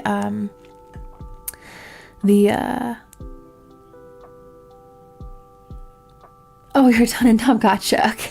I was like, oh, what? Gotcha. Yeah, no, I haven't experienced any of that yet. So, but there are some interesting people out there. So. Oh, cheetahs. Oh. Is that the animal you're talking about that it's endangered?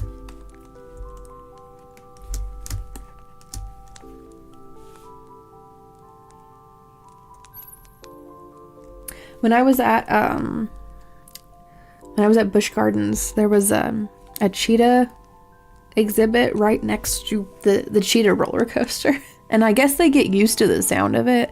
But oh, Amur leopards. Almost said lemurs. Interesting. Let me look those up. Good. I haven't heard of those before. I wonder if they have like a different kind of pattern. Oh, they're fluffy. Oh, they're fluffy leopards. Oh my goodness. The babies are adorable. Oh my gosh. Wow. That's very cute.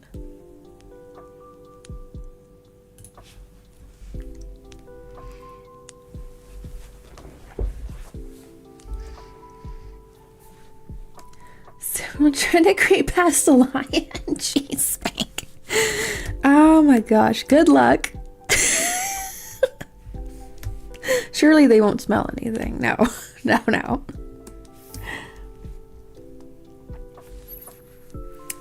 Let's see. Let's put in... I'm gonna get rid of that. It's kind of getting in my way.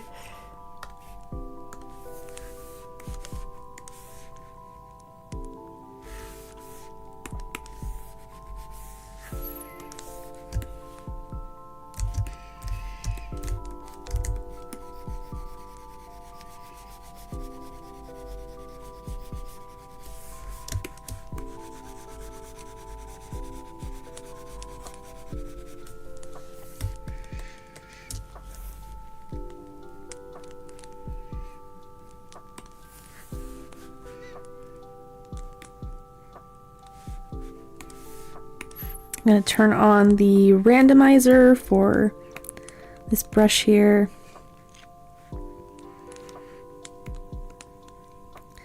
Maybe saturation and some luminosity. So every time I go to do a different pen stroke, it slightly alters the shade of green that I'm using.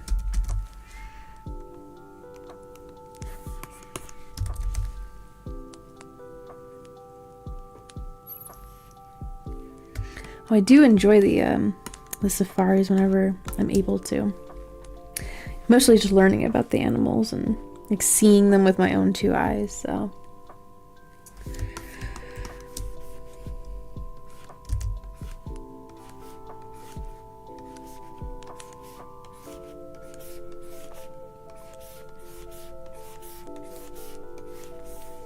I feel like these need to be bigger, like this is more the size of the ones that are up in the air.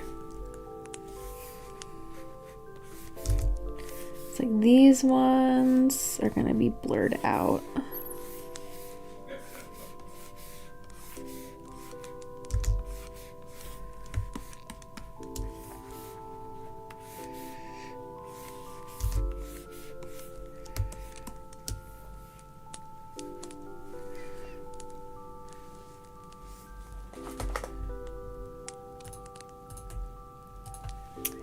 Oh man, I'm running out of time. Well, at least we got the piece done. So, happy about that.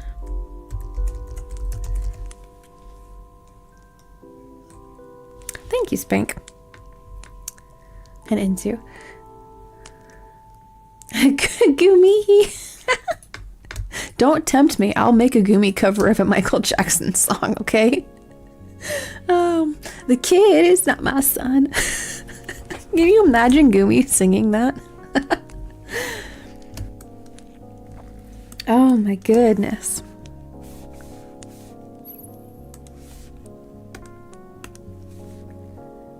Michelle Jackson. Gender bent Michael Jackson.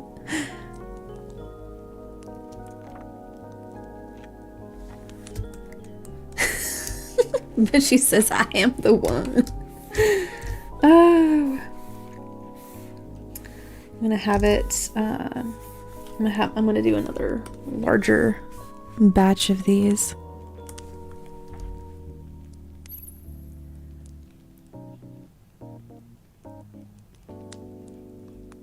Maybe a rainbow strip from the top cloud to the bottom one in front of her. Maybe. I'll just see, like, because this is based on the song The Crow and the Butterfly by Shinedown. So I'm trying to like fit different elements of that in there. So there's the chorus is, you know, like a crow chasing the butterfly, dandelions lost in the summer sky. So it's, but we'll see. We'll see how this piece ends up transforming. But not a bad idea. If I need some like extra colors in there, I'll consider it. Way to escape child support, Michael, right? Like, no, he ain't my son. I ain't gonna pay. Oh my gosh. Here, this is the one I'll have kind of blurred out. Let's see. Filter, blur.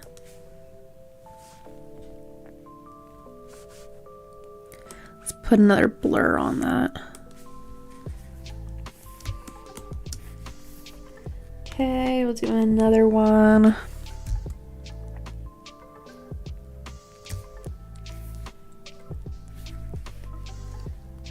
Oh, I need to get that reference back open.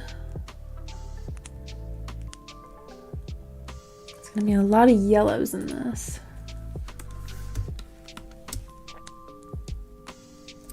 The word Corvette reminded me of the song Blue Deputy. Well, because of the, you know, I have a blue, I have a Corvette. It's standing outside and it's blue. So I could understand that, definitely.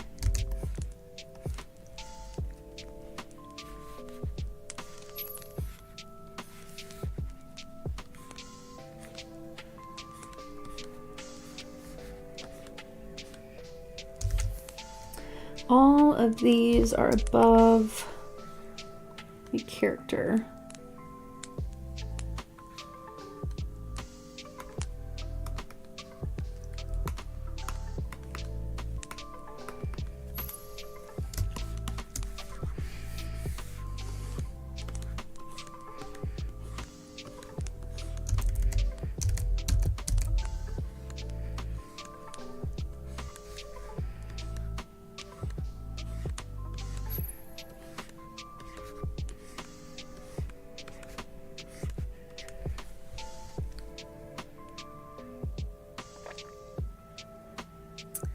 Oh my goodness, did it take over the radio stations for a while, or did it take a long time for it to catch on?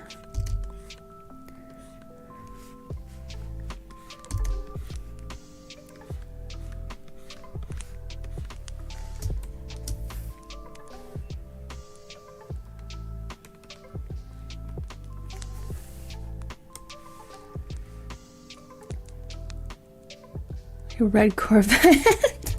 It's a Mandela effect this entire time. The blue song has actually been about red things.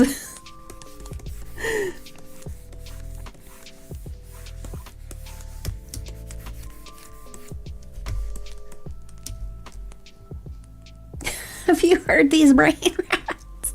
They're in the walls.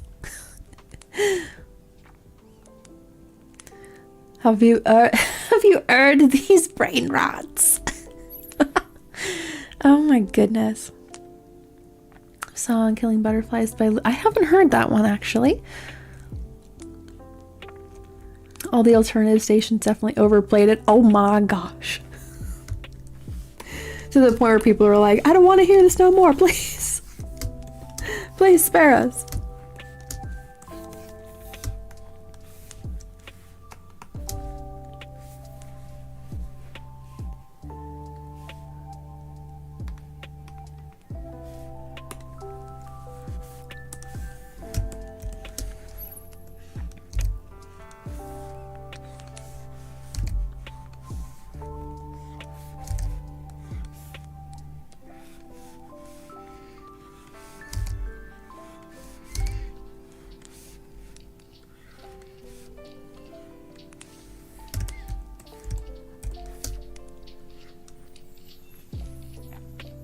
I'm red, la la dee da do die. Oh my gosh.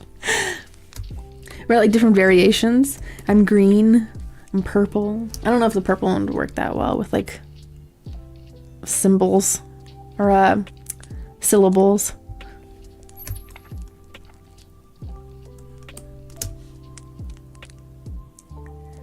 That's weird Al Yankovic territory. You know, I wouldn't be surprised if he's made a parody of Blue. That sounds like something he'd do.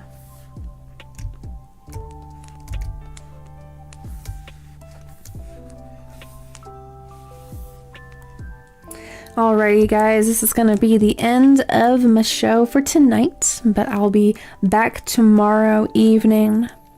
Maybe 7:30, maybe 8:30, depends. Now that I've got this behemoth of a piece done. Oh, I still need to put my signature somewhere on this.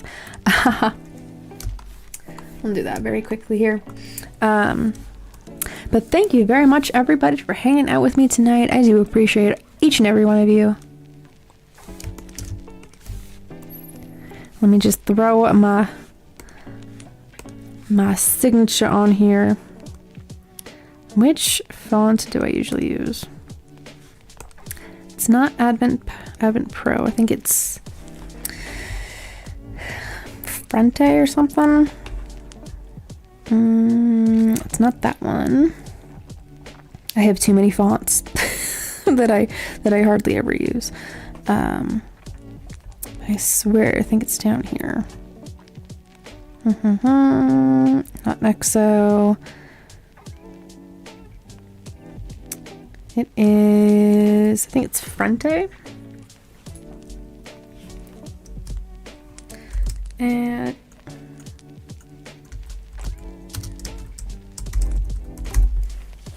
okay, and then I need to lower this font size all the way down, all the way down.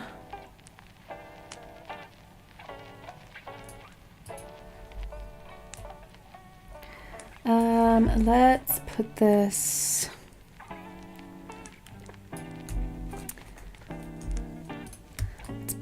over yonder maybe. I'll change the color of it.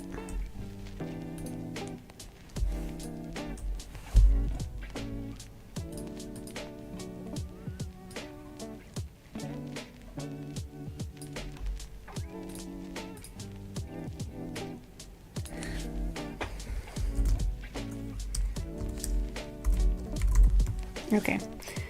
Guess that's stuck on capitalized. Alrighty, guys.